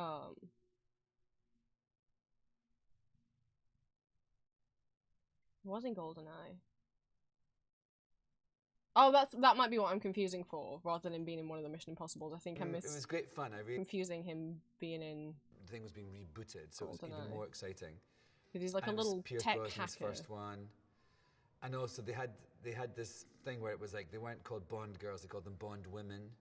They tried to kind of, Make it sound better. make it seem a little less sexist than it actually is. And so I was like a Bond boy because I had shorts. It was really, it was great fun. I really had a great He time. deserves to be a I was Bond boy. Paranoid that I wouldn't be able to do the pen thing.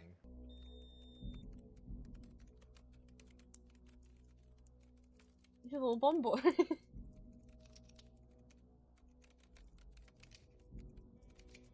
took me ages. I remember like getting the script and thinking, oh, I'm trying to do it, and I couldn't do it. And then I showed my friend Dixie. I said, have a read of the script. It doesn't really matter. I could do something else, couldn't I? I don't really need to do that. And she read it and she went, oh my God, the whole entire script revolves around you being able to do that thing with a pen. You've got to learn how to do it. So my friend Jason taught me. And like, it's one of those things, it's, you know, it's kind that's that they approached me. Spy Kids. And it was because they were kids who had, you know, seen Spy Kids, and now they were adults and they're meeting me. And it was, before that, it was, you know, people are like, oh, hey, you know, a little bit cool, a little bit, yeah, I like your work, you know, my girlfriend likes you, sort of thing. And it changed overnight to, you're a part of my childhood. And this really magical connection that I have with a whole swathe of young people. And it continues, actually, because that film, kids still watch that film. It hasn't sort of aged out in a way. And it is a really lovely thing that I can tell by the way people approach me if they're coming to talk to me about Spy Kids. Because it is like having, you know, like a fairy tale character be in the bar with you. You know what I mean? Someone that has been a part of your childhood. And I think that's really magical. And some mean, nasty people want to have you for their supper. But if you follow me, you can all be free. Free. You can all be free. As a bird on a big TV. If you dream, if you dream, if you dream, my dream. You should have remembered that he could sing. Nasty, nasty, nasty, nasty. But there's a way you can Jesus make Christ. You can laugh, you can smile, you can come and stay a while. You can dream my dream, you can have it all with me. You can dream my dream, you can dream my dream, you can. And like, when I, you know, when they said, How oh, insane Robert that Rodriguez is doing this new film, and I was like, oh, how exciting, some sort of dashing film noir. And then it was Spy Kids, and I was like, oh, well, it's not what I expected at all, but I really liked it. And it was lovely going back as well to do the sequels. And of course, none of us had any idea that it was going to be this huge thing. I mean, not at all. It was kind of amazing. What? When, where, and why I delighted? What do I intend to find this time? Run around, jump down, bounce and bound and find another way to Jesus.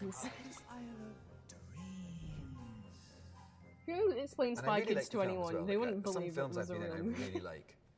Some I don't. A lot I don't. I did watch Spy him in The Kids I Good like. Wife. My dad really likes that X2. show, and then he got... Here we go. Here he is. There's your boy. I don't remember X2 very well. I was very young when I watched it.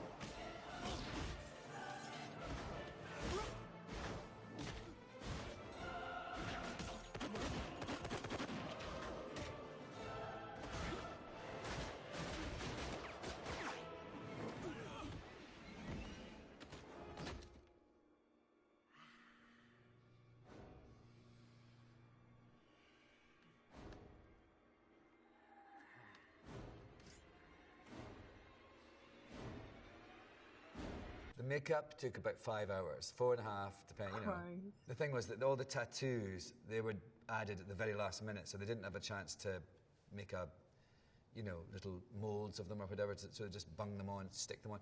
They had to be done by hand every single day. So there was these two men with those kind of things, like, you know, they squirt like you're icing a cake. They're doing that on my face for hours. I mean, it was just awful. But I really liked the film. But, you know, I think that's the thing. Often, for me, what is important is the experience you have.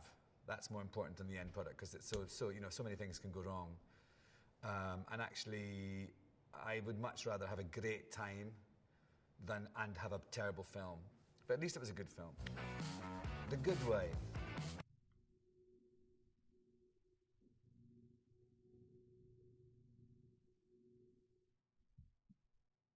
But, yeah. I'll get the, for Little Cabaret, where's the, Canvaneb Kennedy Center's honors? And I'll play a little Spider-Woman and then we'll play it Undertale. Remember we were doing that? So, people that don't know what the Kennedy Center's honors is, it's an American celebration. They give out awards for, arts and entertainment stuff, I think it is specifically.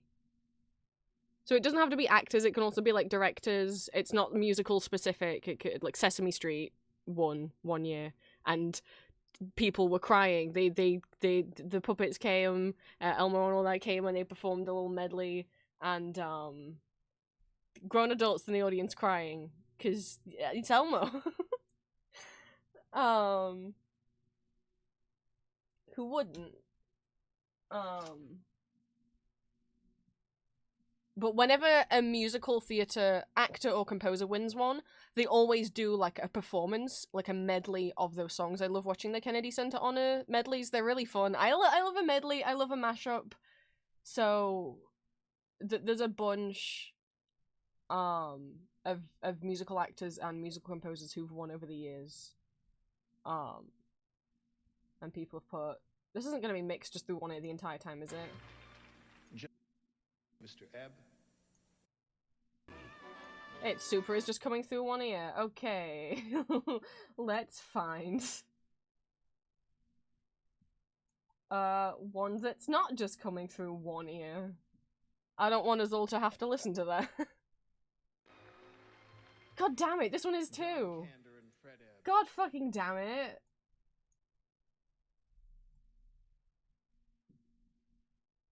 Has no one got it where it's coming through both headphones? That sucks. There's this one, but the quality looks terrible. Here is two-time Tony Award winner B.B. New. I don't know if this is the full one.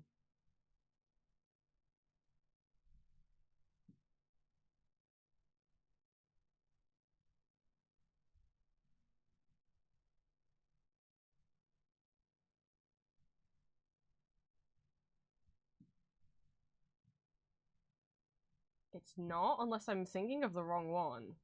Am I just thinking of the wrong one? I guess we'll just have to watch the two clips separately, because it doesn't look like anyone has them coming through both. Yeah, so this is the Kander and Ebb celebration. Kander and Ebb are the composer and lyricists of Cabaret, Chicago, The Rink, Kiss of the Spider-Woman, and other musicals, I think, as well, but those are the ones that I can think of off the top of my head. So this is to celebrate the different musicals they've worked on, and also the different versions of said musical that exist. So we're going to see two very different takes on the same character, both the original version of the character with the original choreography from Cabaret, and then the 1990s reimagining of the musical that was staged in the 90s, and then they also did they did it again in the 2010s.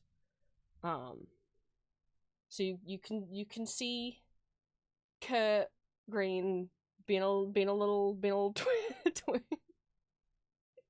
I really love his. Alan's my favorite MC, but that's just my personal taste.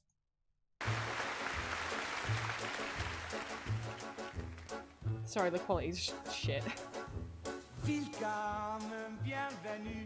But there he is. I know it doesn't look like he has a face, but it is him. If we get a better video quality, you're gonna lose the audio.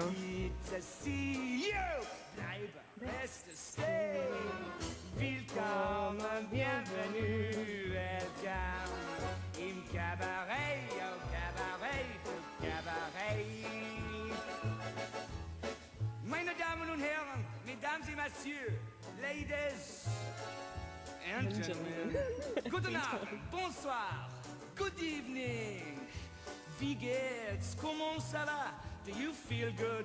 Yeah, I bet you do. Ich bin euer Konferencier, je suis votre compère, I am your host. I have to do the hip thrust every time. And for a little twist,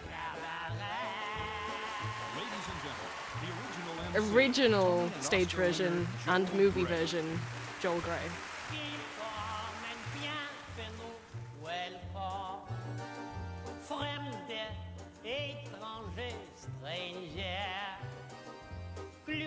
Joel Grey's creeps me out more. There's something sinister in him. Not Joel Grey the man, his version of MC. Willkommen, bienvenue, welcome im Cabaret, au Cabaret, du Cabaret. Outside, it is winter, but here it is so hot. Every night we have the battle to keep the girls from taking off all their clothing, so don't go away, who knows? Tonight we may lose the battle.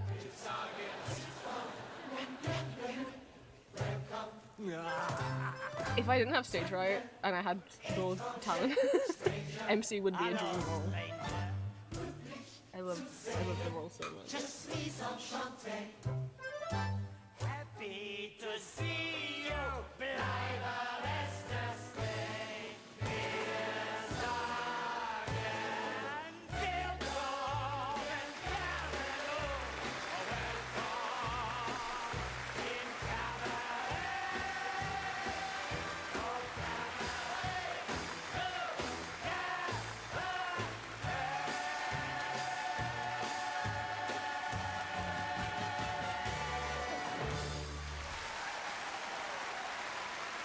And it's interesting because they did the same thing with Chicago as well at the same event. God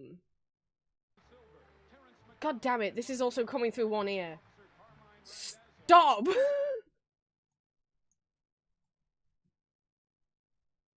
Go, we're gonna have to look at one that's got terrible video quality. And again, they did the same thing of having the 1990s revival of Chicago, which is probably the one you're most familiar with. It's more similar to the film than the original version of Chicago. The 1990s Broadway revival is what is still currently playing on Broadway. It's the one with all the really sleek little black dresses. And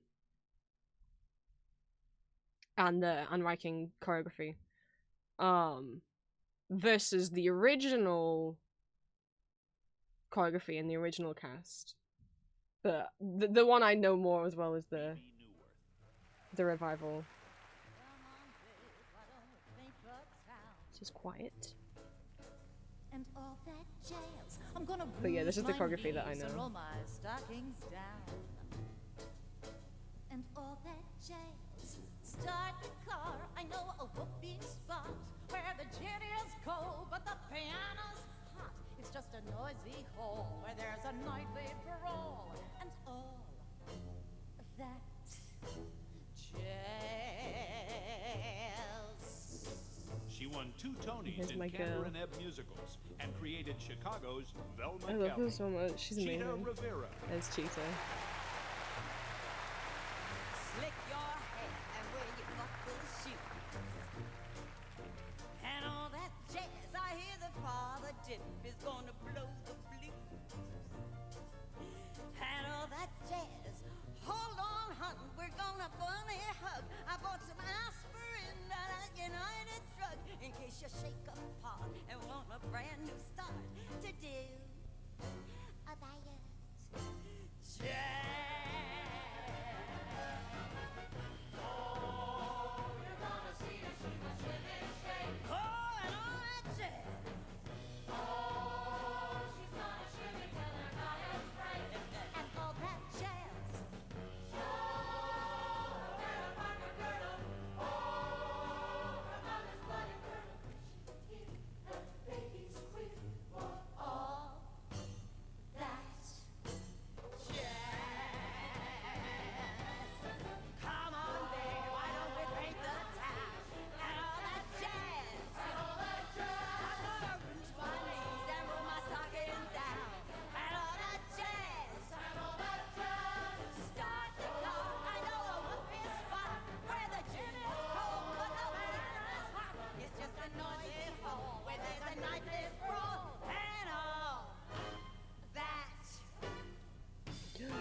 Max open VR chat.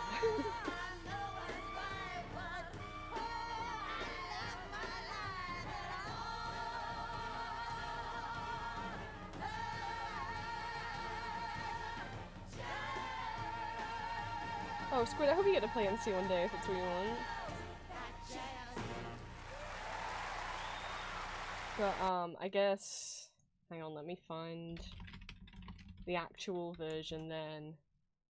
Since he wore a shirt in the Kennedy Center one. Oh, they do have him performing in the 1980. Yeah, because after it played in the West End, it transferred to Broadway.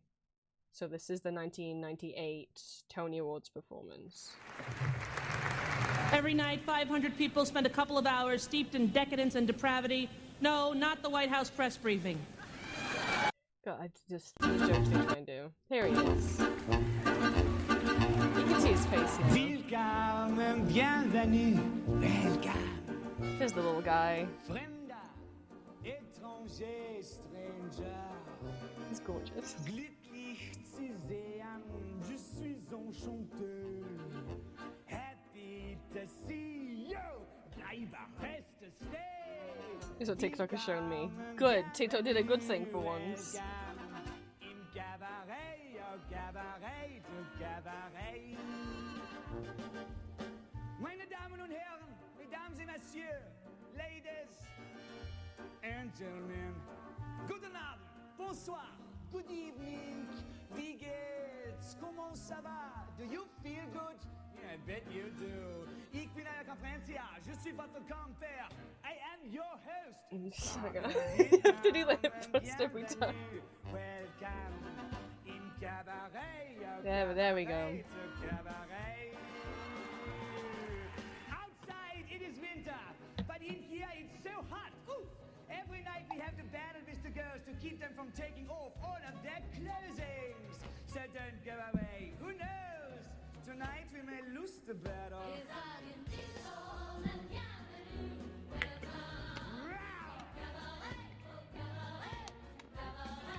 We are here to serve you.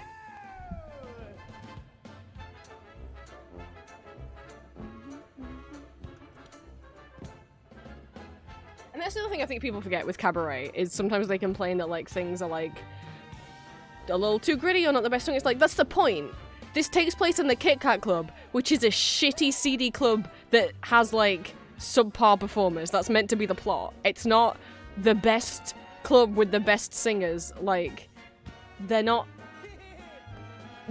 purposely playing it not perfectly and not always sung the best, because that's the point. The club's meant to be like a shitty club.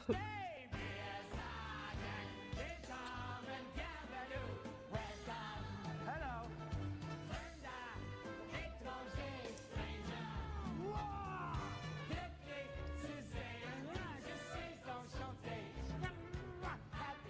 Alan, you can't bite people's butts on stage at the Tonys.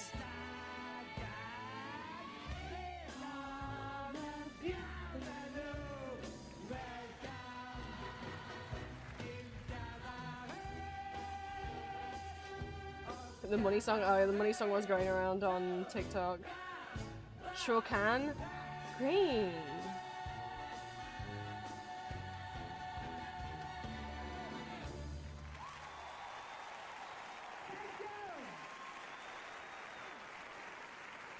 You let him down so gently.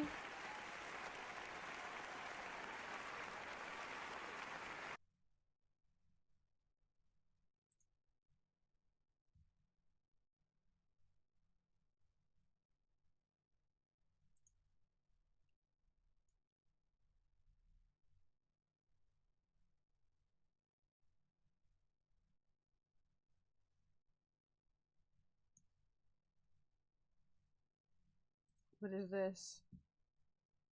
It'll be a lot if I play part of the finale. I'll try and find a clip of I Don't Care Much. This is the end of the revival. Obviously, not pro shot. Again, Cabaret is set in Nazi Germany. Look away for a bit if it's going to be upsetting. To see concentration camp uniform imagery. Cabaret's meant to make you uncomfortable. It's meant to make you think, are you sitting by and being complicit with fascism? Maybe that's why the current Cabaret revival is doing so well.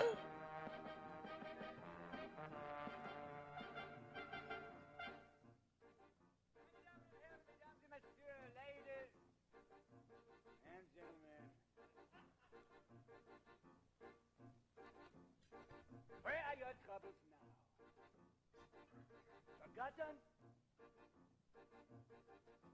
I told you so. We have no trouble.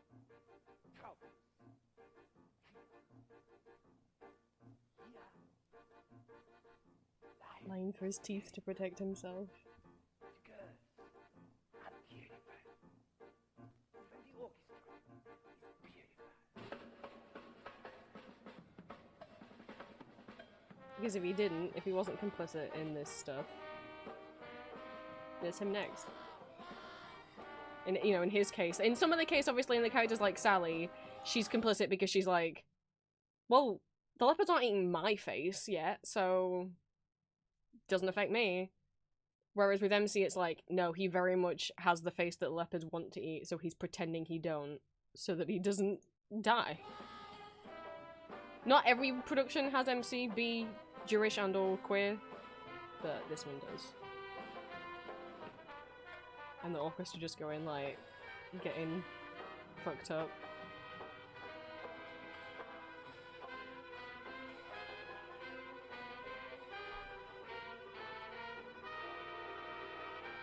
It was the first production to do this. There's a reason this revival was really impactful.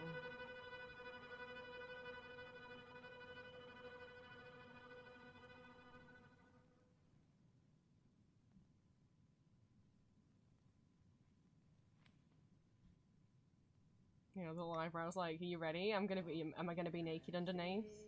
Only to be hit with the reveal of like, no, he's not naked underneath. Here's the reality of cabaret.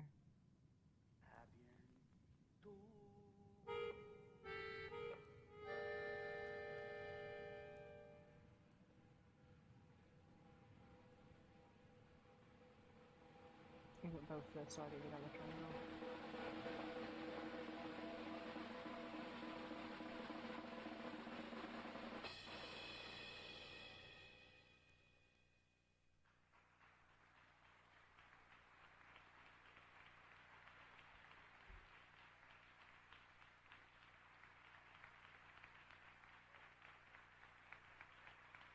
Yes, that's what cabaret's about. And you know, and it's up to you know, there's musicals that are there to be escapism and to cheer you up. There's musicals that are there to make you think. There's some musicals that are there to make you uncomfortable. It does, you know. And I think what, unsurprisingly, TikTok didn't understand cabaret because they have no reading comprehensibility and they have no, like, realization of, like, something can be grey. Something can talk about heavy topics without supporting them. Something can, you know, not every piece of fiction is there to make you comfortable.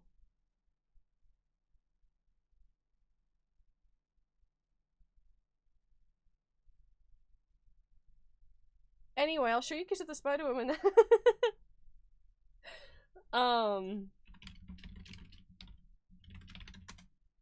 Actually, hang on, let me see if I can find like some kind of like clips of Cheetah Rivera in a few things before. There might be, I was gonna say, I don't know how many video clips there are of her as Anita.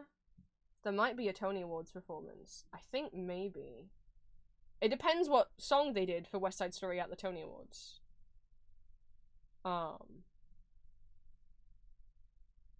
She was in the Sweet Charity movie, that's true. I'm not gonna spend the next 40 years of my life in the Fandango ballroom. I am not gonna become There she is, right there in the yellow. I am getting out. Out. What a nice word. There's gotta be something better than this. There's gotta be something better to do. And when I find me something better to do, I'm gonna get up, I'm gonna get out, I'm gonna get up, get out and do it. There's gotta be some respectable trade. There's gotta be something easy to learn. And when I find me something I halfway can learn, I'm gonna get up, I'm gonna get out, I'm gonna get up, get out and learn it. All these jokers, how I hate them, with their groping, grabbing, clutching, clenching, strangling, handling, So I'll try and find, I don't know if there's any, like I said, I don't know if this clips will fit in. She didn't play Anita in the movie.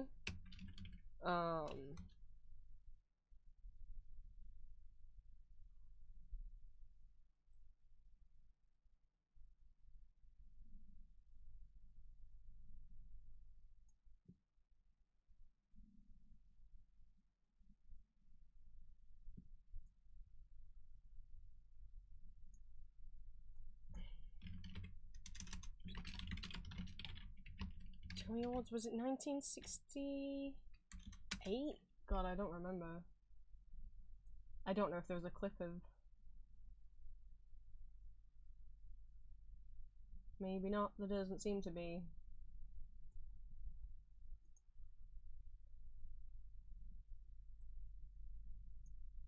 There is this clip of her doing it in the 80s. I don't know what this was for. You want me to do this now, here tonight, in this place? That's it, Cheetah. Whereas Broadway Plays Washington and Kennedy Center Tonight. I love the choreography of West Side Story.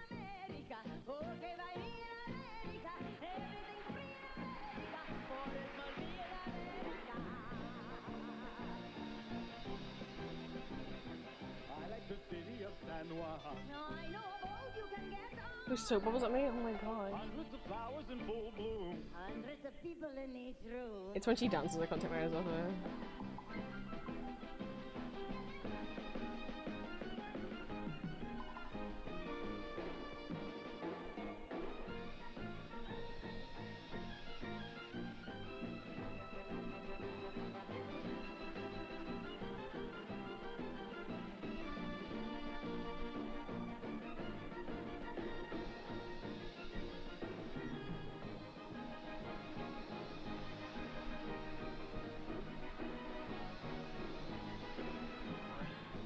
My favorite choreography is the mambo from West Side Story.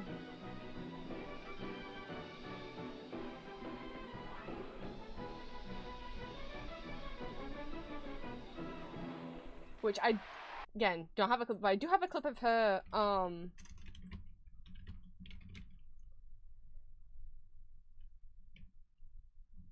hate them having to type this word in, but I think this is where they did it. They had a like original cast revival of West Side Story. It's not called G-Slur of the Year anymore, and that's not why that word was used. I think on Broadway that term can mean, I think it's another word for like ensemble member. It's called the Red Bucket Follies now, so that's what I'm gonna call it. But they had like a original cast reunion where they had some of the original cast members come out and sing alongside like new cast, which I don't know. I get really emotional seeing, and it's nice. Especially because sometimes, you know, someone who does originate one of these roles, maybe that's the only thing they ever really get known for and they don't do many Broadway shows after that. So to see them, like, come back and do this, like, celebration of them. Ladies and gentlemen, the original Bernardo, Ken Leroy.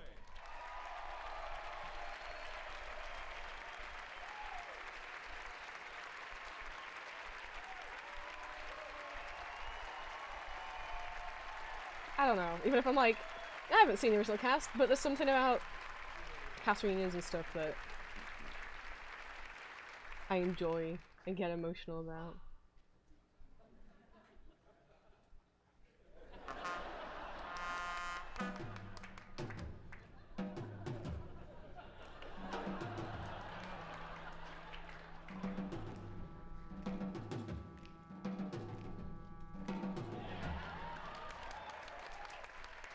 And some of them come out and sing.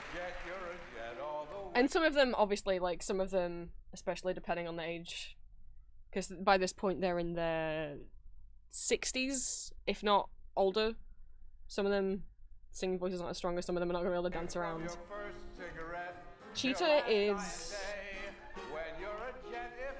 How old would she be here? About 60? You're a family man. You're never alone. You're never disconnected. And yet, she does the mambo anyway. I feel charming. Oh, so charming. It's alarming how charming I feel. And so pretty that I hardly can believe I love this thing so much. Cheetah Rivera! They don't even say the original Anita, they just say Cheetah Rivera because that's what you need.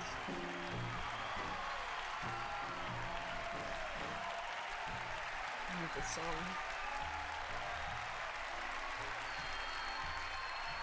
Boy like that will kill your brother. Forget that boy and find another. One of your own kind. Stick to your own kind.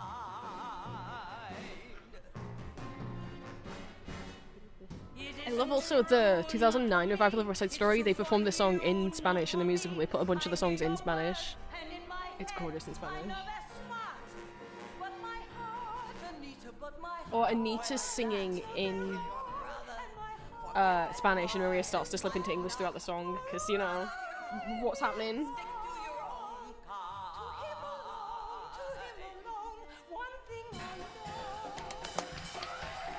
I love that she was like, no, we're gonna have her do the mambo. The mambo choreography so much. There's a moment where you're like, oh, okay, it's gonna be all these young ensemble doing the dancing, and then whoever's playing Bernardo here just steps away and puts his hand out, and Cheetah comes back off stage. And for some reason, I get so emotional every time. So if I'm the only one geeking out about this, it's my stream. I'm picking the movie.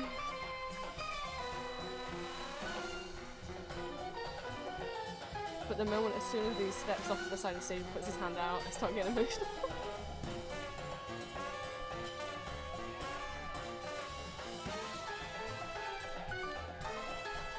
Which is about to happen.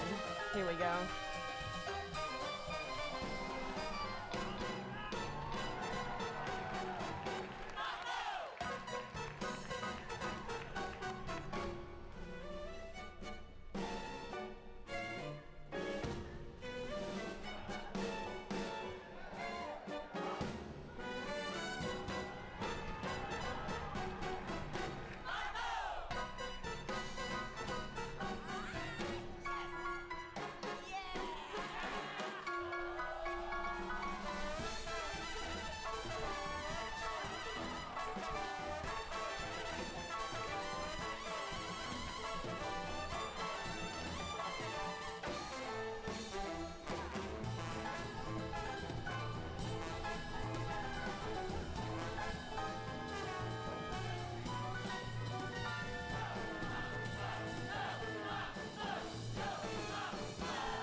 But I said I'd show Spider-Woman, and then we'll move on, because I need other people. You know, if I already introduced you into one personification of death that I find hot, or I mean, it's up to you whether you want to count multiple. Because I showed you Elizabeth Das Musical, which is the Todd. That's my ultimate personification of death. But there's Thanatos in Hades, and La Mort in Romeo and Juliet, and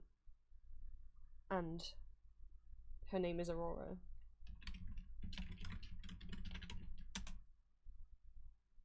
See if I can find the clip of the title song. Here we go. Although also, maybe also played the Donna Murphy's cover of it. Cheetah Rivera also received Kennedy Center honors, and they had Donna Murphy come out and sing "Kiss the Spider-Woman." She's so talented. You might know Donna Murphy better as Mother Gothel from Tangled. Well, I'll play the original. This song doesn't happen until the end of the musical. I have this on my karaoke as well. If you want to make me sing it. So Aurora very much is... As much as the real life Aurora in the musical is an actress that Melina is a fan of, she's also appearing to him as like an angel of death. As both this, like, idol that he has who, like, comes to life off the poster of his wall and out of his imagination, but also very much, like, as this character that she'd played in this movie where if she kisses you, you die. Remind you of anyone? And she does give kisses of death in the musical, so I think she's so pretty. Later you're certain to meet in the bedroom, the parlor, or even the street. There's no place on earth you're likely to miss her kiss. Sooner or later in sunlight or blue, when the red candles... Someone had the entire London production original cast on YouTube with English subtitles, if it's still there, if anyone wants to watch it.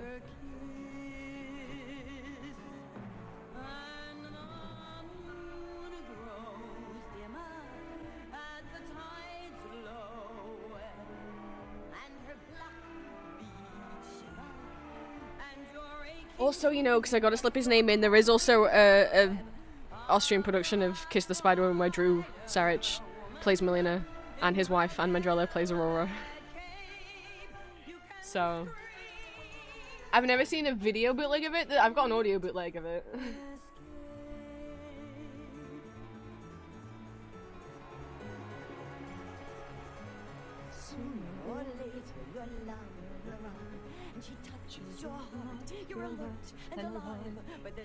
Oh, I see the new Power Hour. They've got a waffle machine.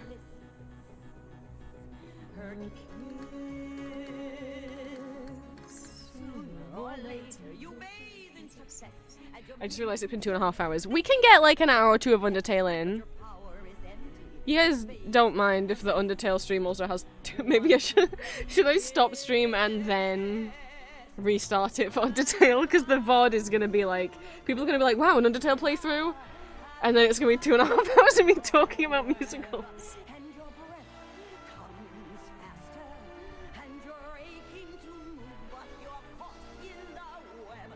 Of the spot. That key change.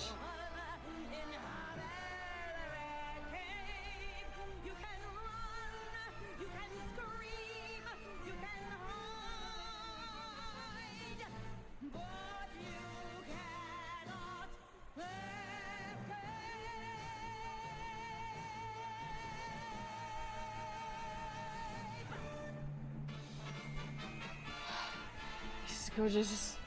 Maybe me being between Aurora and Detta. I'm gonna play Donna Murphy's little cover that she did, just because if people only know Donna Murphy as Mother Gothel from Tangled and don't know that she's a very successful Broadway singer, she's done a lot of major roles. I mean, if you've heard of her as Mother Gothel, you know she can sing, but she's gorgeous.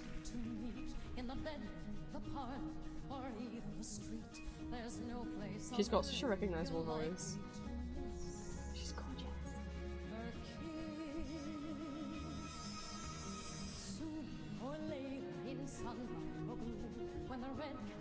She's got such a distinctive voice. Here comes her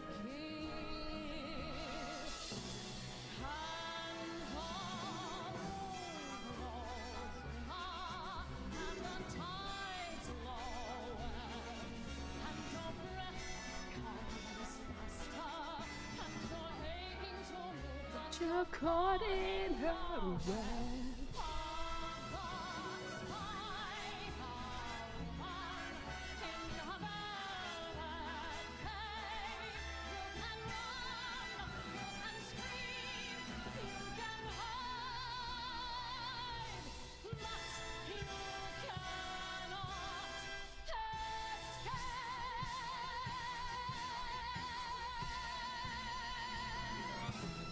Snow every time. You won't be pleased to know, though, if you only know there was know her as Mother Gothel, that after being Mother Gothel, she did get to play the witch in Into the Woods, which is the same character. Now I get to show you Aurora dancing around. Oh yeah, it's right here. If you search Kiss the Spider Woman on YouTube, the second video is the full 2-hour original London production. Yeah, it was one of the outdoor concerts. I forget which one. There was like a UK one and a American one. It was like an open air theater.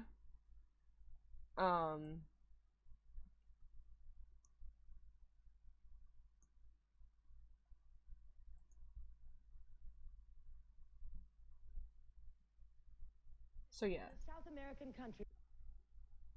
It's Melina and Valentin. Valentin does not want to know Melina or get to know his gay cellmate because he's being homophobic, but by the end of it they have sex and fall in love, so it's fine. And Melina has visions of Aurora. Up to you whether you want to interpret that Melina's just hallucinating or there is really this personification of death wandering around, very much like Elizabeth Das Musical.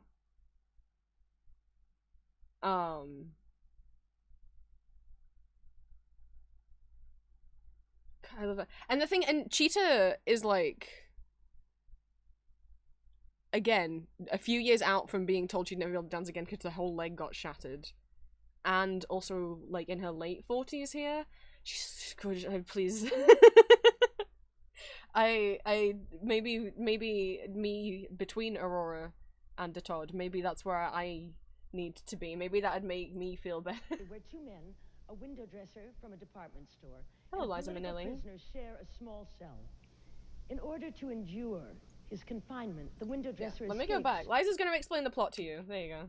In a South American country where two men, a window dresser from a department store, and a political prisoner share a small cell.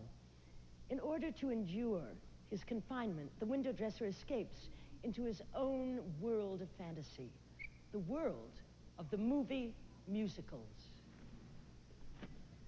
After my father died, my mother had to work nights as an usherette in a cinema. She never complained. I, of course, adored it. It was a fabulous cinema. It had Egyptian decor.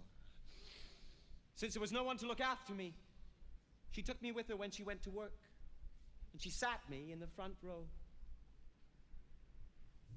That's when I first saw my Aurora.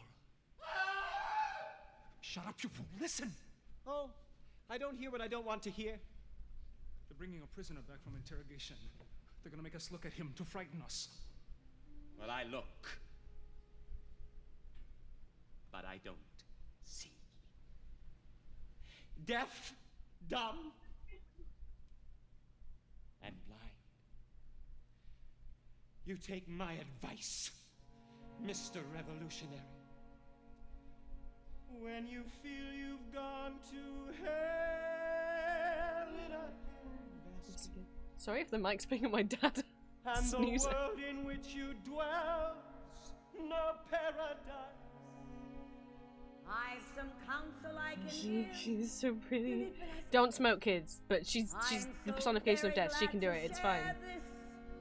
She can be attractive when she does it. Just don't do it in real life. Oh, she's in a suit.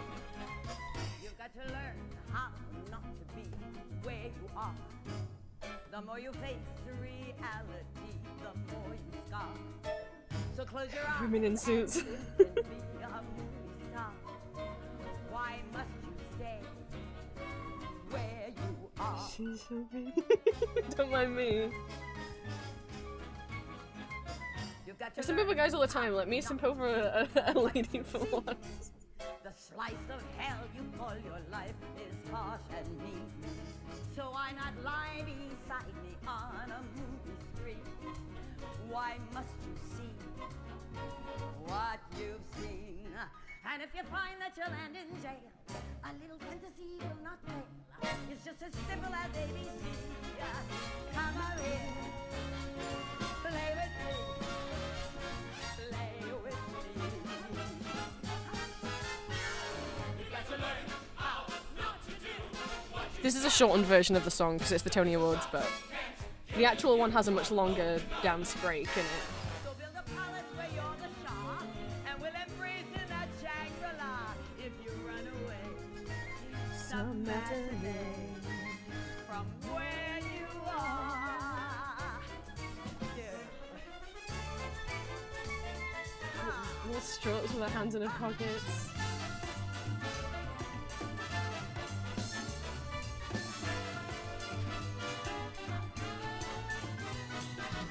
And it was choreographed by Rob Marshall, who then went on to direct the Chicago movie musical.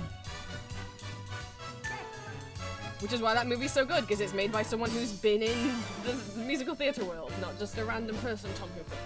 What?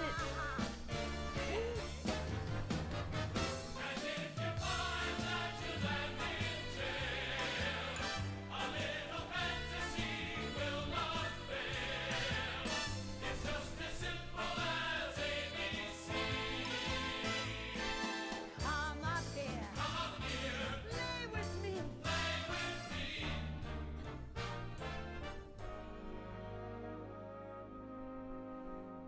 Turn off the lights and turn on She your won the Tony mind. Award for this musical. And I can promise you, you will find you will like my plan. My sweetest fan, my leading man. Honey,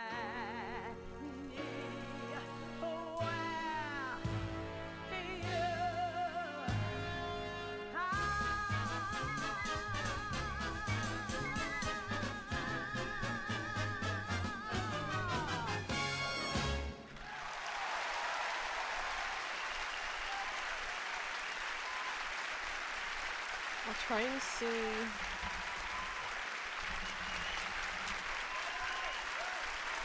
I have a feeling. I think they did it at the Kennedy Center Honors. Maybe for Hal Prince? I swear there's a longer pro shot version of the whole dance, but maybe I'm going crazy.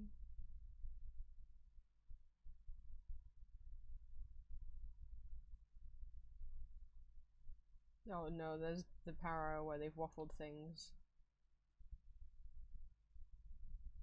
I don't know if this is clips of various bits from the pro shot. Well, not pro shot, sorry, there wasn't a pro shot, but from press releases. Because there's another song, there's a song called Gimme Love where she dances around a lot in like Mardi Gras kind of clothing.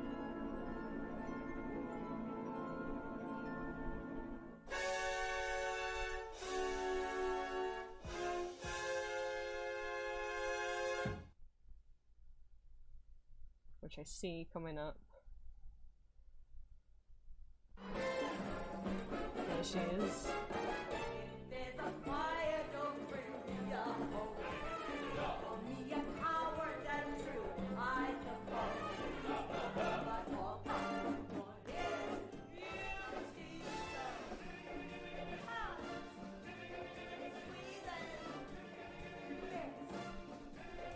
kisses, so let's not make more trouble. Let's make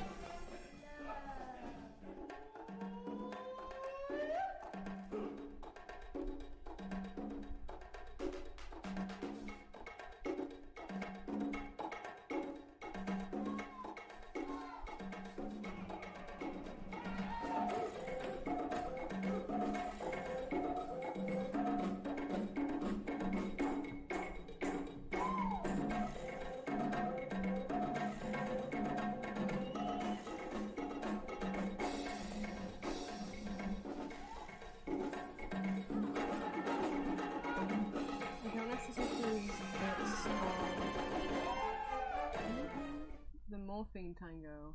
It does include. It does like it includes Day One. I can't believe. I told you guys earlier. I can't believe they've cut Day One from the fucking movie version of this musical that's coming out next year. Let me try and see.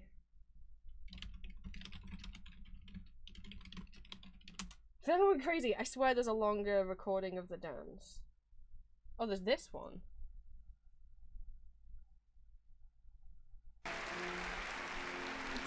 Yeah, it's the same song again.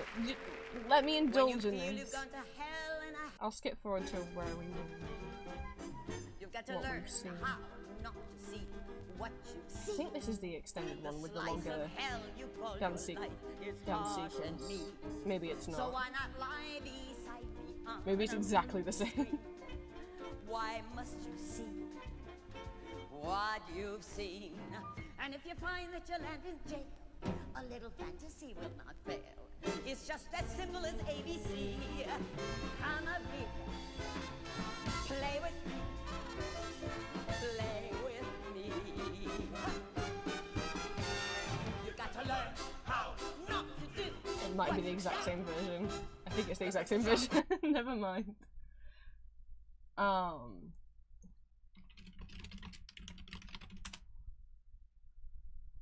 Just get the bootleg up. I mean, the definitely legitimate recording.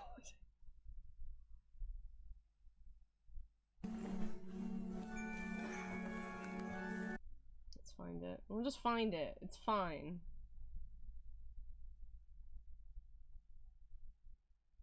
Oh, that's too late in the show.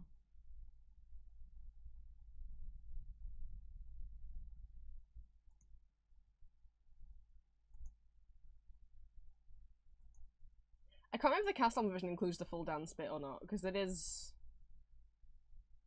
longer.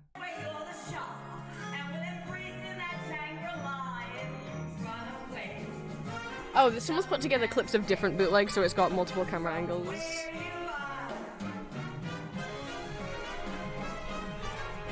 They've like chopped it together from different recordings. Here's the full song.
I'll never be that flexible.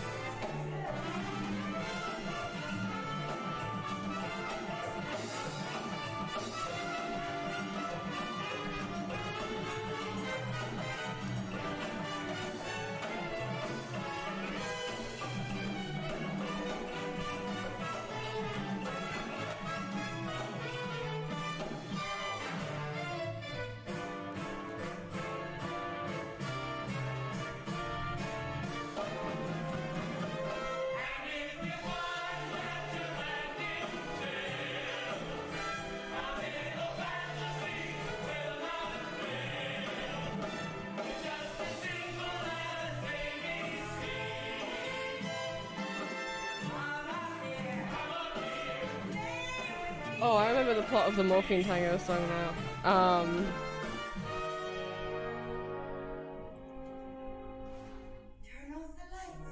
She's sad that no one will kiss her. It's just like the toddle over again. I mean, someone's gonna take one for the team. Right?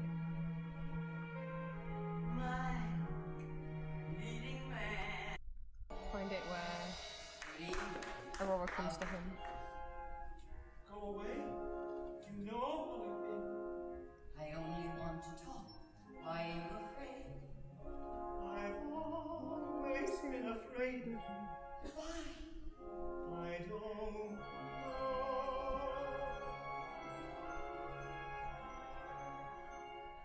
It will change. Someday you'll recognize me as your friend. No, never my friend. Go away.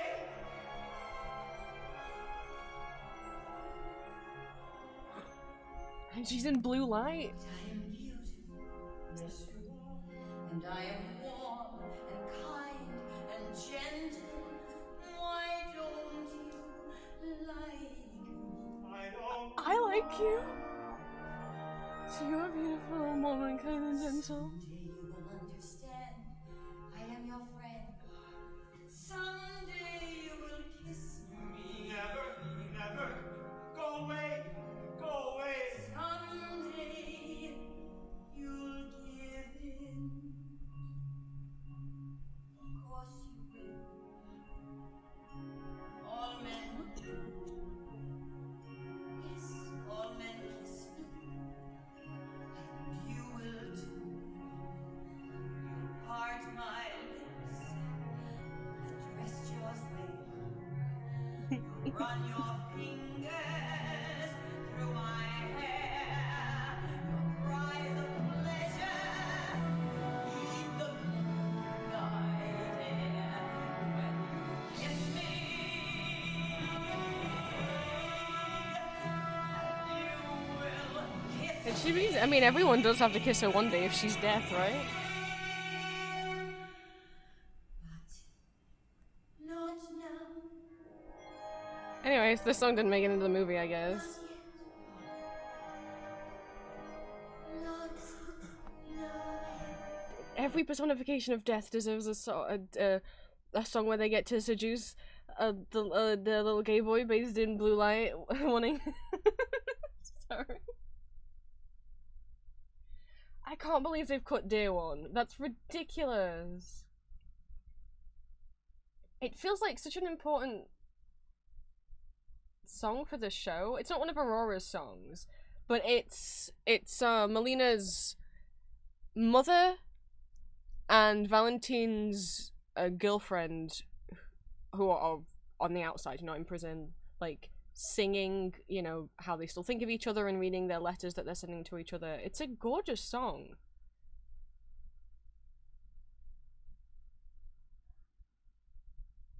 I guess maybe the movie thinks it's boring.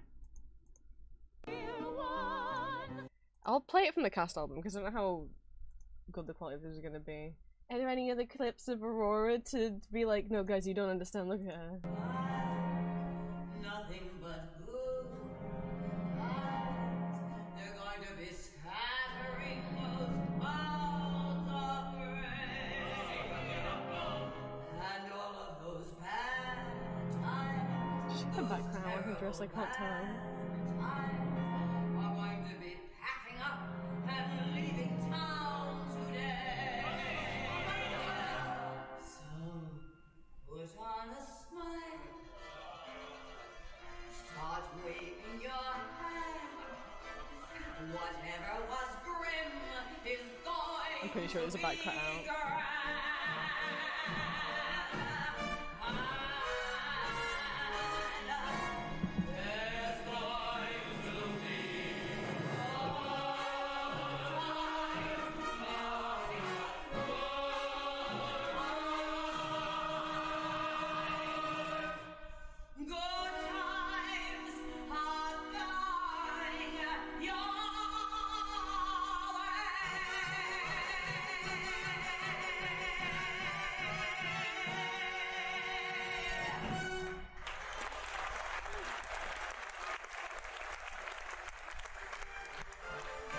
The number ends. Pandemonium.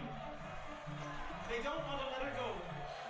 A student leaps from the balcony. Yeah, they're playing another. He's describing another movie. I don't want to spoil the plot. I can't remember what she wears in the end.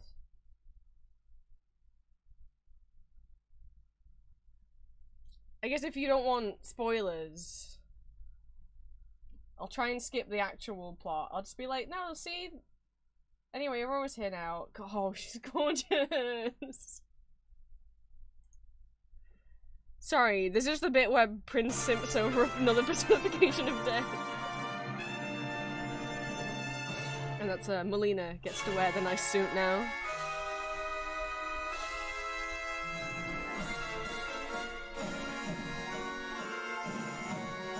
She deserves, Melina deserves a nice suit.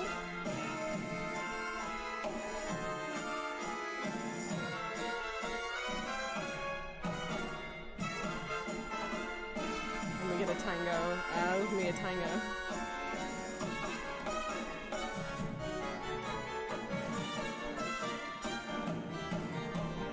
And the spider web on the back of the dress.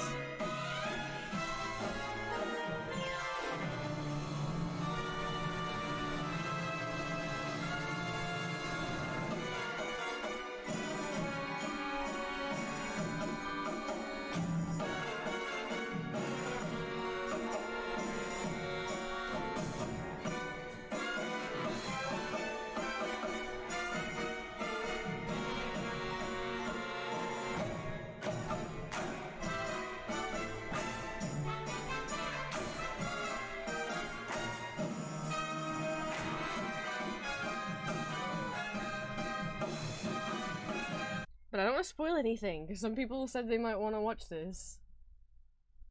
But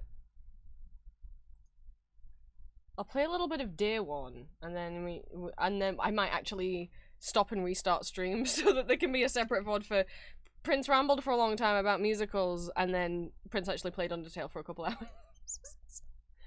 I can't believe Dear One's not in the movie. It just feels like such a heart of the show. Yes, of course, I'm glad Aurora's songs made it in. Because I'm a sim.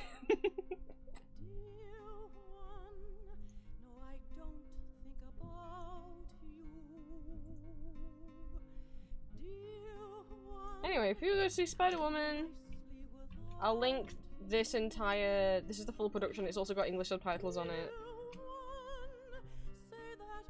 Anyone wants to go watch it? Trigger warnings. It's set in a prison, so there's like prison guards being terrible. Prisoners being beaten, gunshots, death. There is like a kind of a hospital ward scene, because some of them get injured and have to be patched up. So.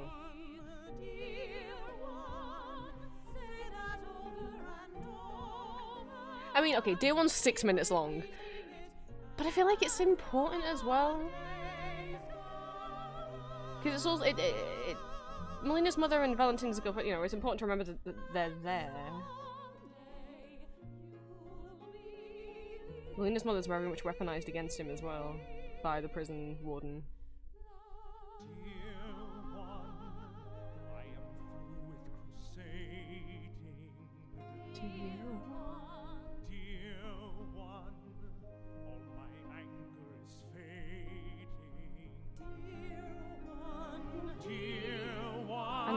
the counterpoint. I think are gorgeous.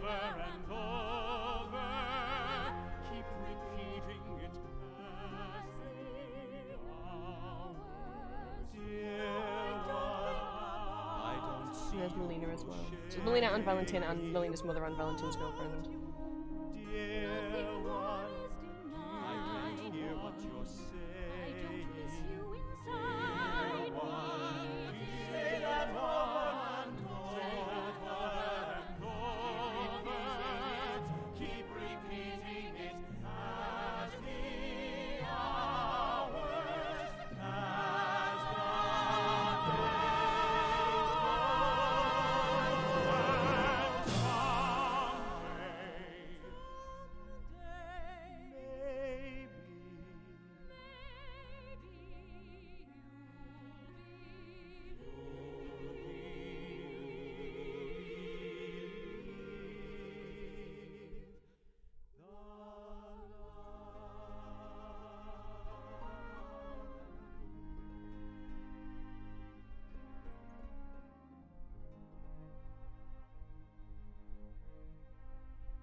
Repeating it as the days go. Dear one, nothing warm is denied me. Dear one, I don't miss you inside me. Dear one, say that over and over. Keep repeating it.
So Day One hasn't made it into the movie, apparently. Apparently this song wasn't considered important enough or nice enough to keep in the movie. I don't understand why. The stage musical's like 2 hours. You could make the movie 2 hours and keep all the songs in it.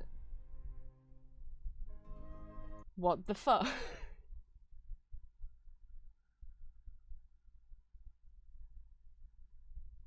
Well, according to Wikipedia, there's a list of what songs have made it into the movie musical adaptation of this. And Day One wasn't on there. That's the first one I clocked as not being on there, and I'm like, what the what do you mean? Over the Wall 1 and 2 aren't on there. There are the short songs I get. If you have to cut something, I expected them to get cut. This is Over the Wall Part 1. It's just a bunch of the different prisoners singing. I really like Over the Wall 2 because it has the 1 2 3 1 2. Like it goes in 6/8, 6/8, and then 2/4, and then back to 6/8. It's a very similar rhythm to America from West Side Story. It's really satisfying to my brain.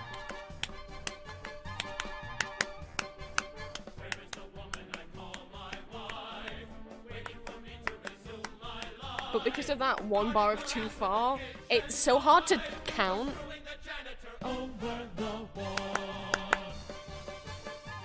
I'm a sucker for anything that they put in 6/8. And then I didn't say that Morphine Tango was in it, which is that song where Aurora comes and visits him. Is like, why won't you kiss me? I'll kiss you. I like you. Or is it this bit? But I am beautiful. Yes, you are. And I am warm and kind and gentle. Why don't you like me? I don't know. Someday you will understand. I am your friend. Someday you will kiss me. Never, never. I mean, you will eventually, Melina, if she's deaf. Like, you're gonna die one day, which means we all get to Whoa.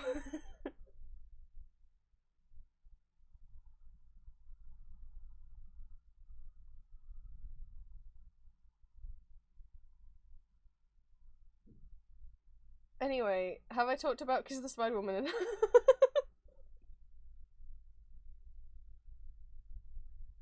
I am going to restart stream just for the sake of the YouTube VOD so I can have the Undertale playthrough as its own VOD without 3 hours of me talk. There wasn't meant to be 3 hours of me talking. I was like, okay, maybe I'll mention that I'm thinking about Kiss the Spider Woman again, but I'm not gonna mention it for very long. Maybe I'll talk for ideally an hour, but if it's 2 hours, that's not the end of the world. It's been 3. You encouraged me. You let me talk about musicals. So this is on you guys. You allowed it.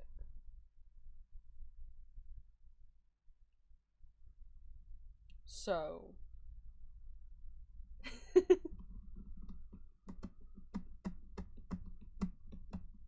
And who knows? Maybe the movie will be okay. From what it's not out till October. The movie based on that. Not out till October, but it had its Sundance Festival premiere in January, and it's got mixed reviews. People are praising the performances, but think it's kind of a stripped down version of the musical, given how many songs were cut. I'm inclined to agree. Are we still I'm about to start Undertale. It's definitely about to happen. But also, yeah, if people want to listen to Where You Are... I do have a... No. I was gonna say, I have a bonus version of Where You Are.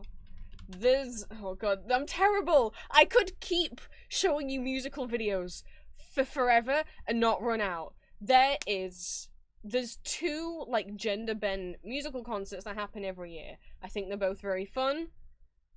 One of them is, Miscast, which is done on a much smaller stage. And when I say gender-bent, I mean, male actors will come on and sing traditionally female songs, so like maybe a guy will come on and sing All That Jazz from Chicago, and maybe a woman will come on and sing, like, Epiphany from Sweeney Todd, right? Like, they'll sing roles that they wouldn't otherwise get to play. There's Miscast, which usually is just a bunch of people coming one by one to the front of the stage and doing their own little song. That's where apart from when Jonathan Groff decided to do Anything Goes from Anything Goes and learnt the full tap dance. Holy shit. But that's where Aaron Tveit has performed Mein Herr from Cabaret.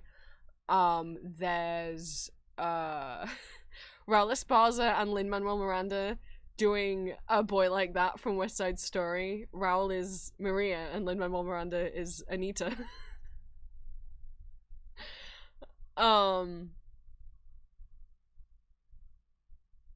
And then Broadway Backwards has a bigger budget. They actually have costumes and set pieces.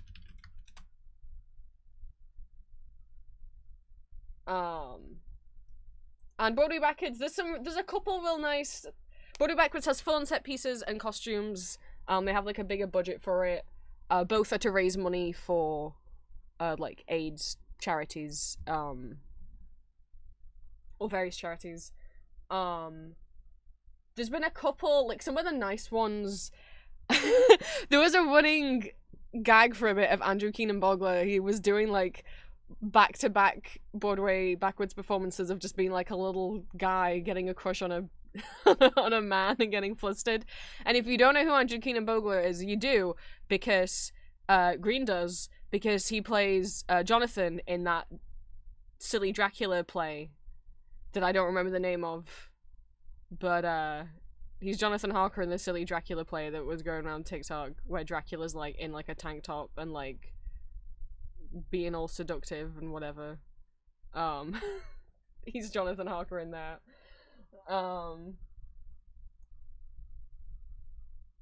This is also, yes, so Andrew Keenan Bogler, he did 16 going on 17. He plays the violin, and he did I Feel Pretty. Dracula Comedy Virus, thank you. This is also Josh Young's Bring on the Men. And the History of the Wrong Guys. Oh my god, he's got like 4 of them.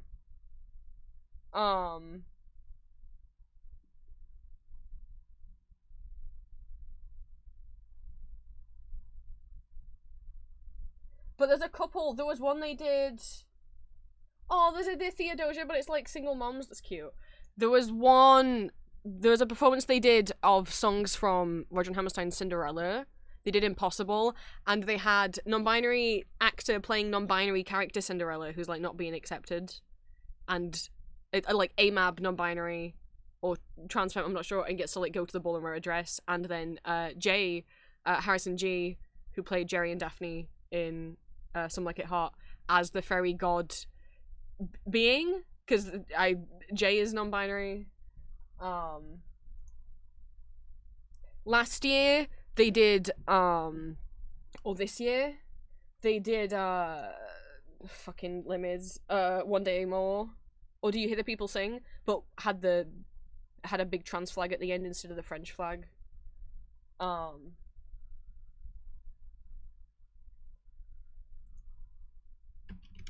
I was gonna bring up The Way You Are On.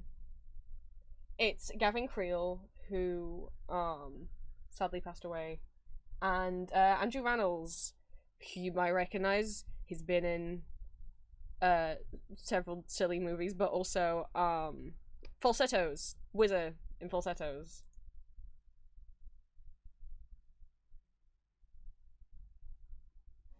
When you feel you've gone to hell in a handbasket, and the world in which you dwell, I'm gonna let you guys watch this. I've some counsel I can give. There's Andrew. I'm gonna refill water, and then I'll very quickly stop and restart stream so we can have a separate Undertale VOD. I've got my heat pad belted to my stomach. The universe gave me a birthday present. It's that my period came a week early, so now I get to be on my period on my birthday. What fun. As if I wasn't already having a stomach pain relapse thing, and I don't think my new meds are working. Andrew Rannells. It's Wizard! You got to learn how not to be where you are. The more you face reality, the more you scar. So close your eyes and you become a Broadway star. They changed the lyrics. Why must you say where you are?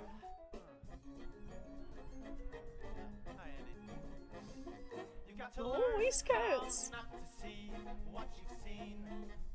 The slice of hell you call your life is harsh and mean. We know a place where you can be both king and queen.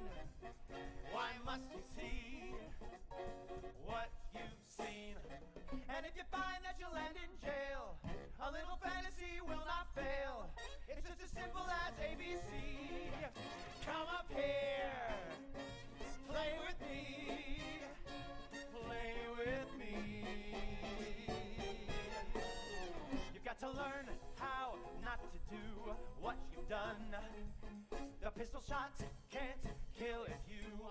I said I'd refill on water, but now no. I'll let you guys watch it on your own. I'll be right back. Embracing that Shangri-La if you run away. Some matinee from where you are.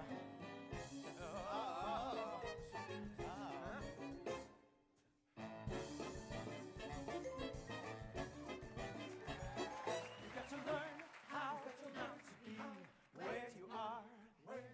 The more you face, read, the more you facility, the more you scar, So close your eyes, you'll become a Broadway star.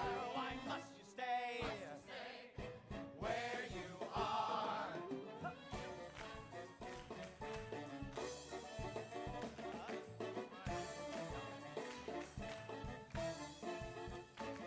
We know a place where you can be both king and queen. Why must you see what you've seen? And if you find that you'll end in jail, a little fantasy will not fail.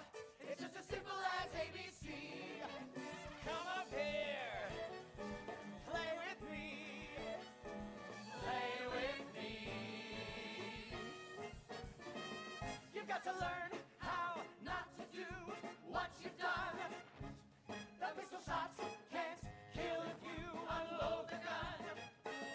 So build a palace where you're the Shah, and we'll embrace in that Shangri-La if you run away. Some matinee from where you are.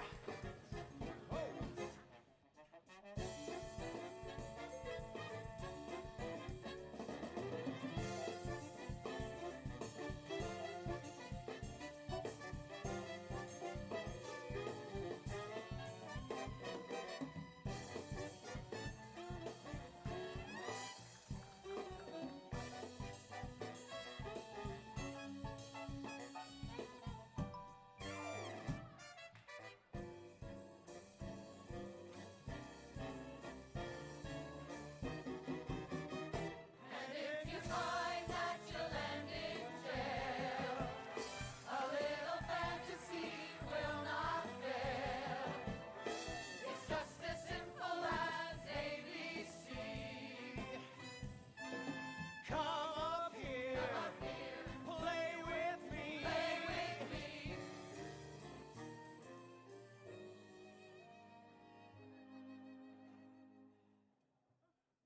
Turn off the lights and turn on your mind, and I will promise you, you will find you will like my plan, my sweetest fan, my leading man.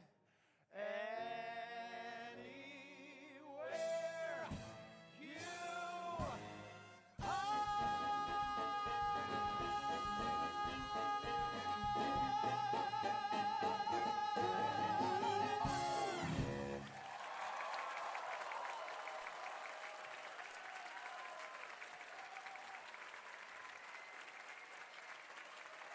Gavin Creel, Andrew Rannells, and the Broadway Backwards Ensemble.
I was just wondering when you'd invite me back for a bite. I have hydrated, I have water. God, the temperature in here. I know I always say my room is way warmer than the rest of the house in the summer, but holy shit.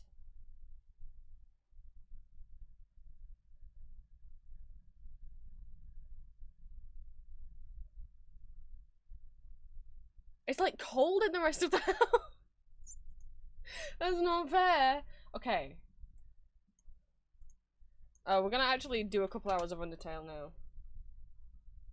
Hopefully not more than a couple, because I have to eat dinner at some point. Sorry, it's only gonna be a couple. I probably will try and stream Saturday, because what I want to do is be able to replay Deltarune as soon as it comes out. So I want to replay Undertale so that hopefully I finish it, and then as soon as Deltarune comes out, I can replay Chapter 1 on stream, replay Chapter 2 on stream, and then play for the first time, without having any spoilers, Chapter 3 and 4. And that's why we're doing Undertale first, because while Deltarune does take place in an alternate universe, in a different universe than Undertale,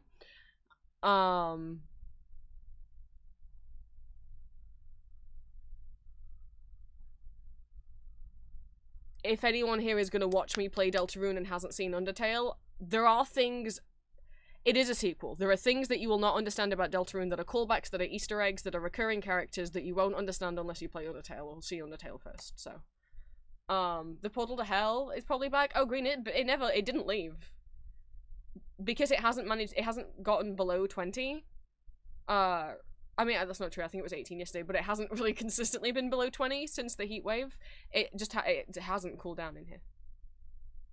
I've had the fan on all stream. Like, it's not going to cool down until we have multiple days below 20, and that hasn't happened in like a month. What doth the weather app say?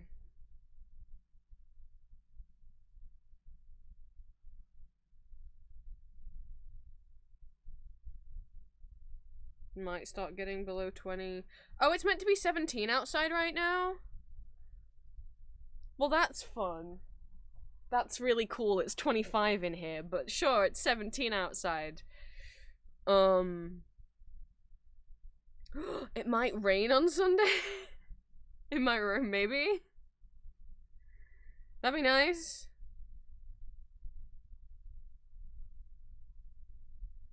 Might rain at the weekend. Our grass hasn't seen any rain in a long time. Yeah, it's not 17 in here, is it? Bullshit. Right. I'm gonna restart stream so that we have a nice Undertale VOD for people who just want to rewatch the Undertale part. So I'm literally just quickly gonna end stream and be right back.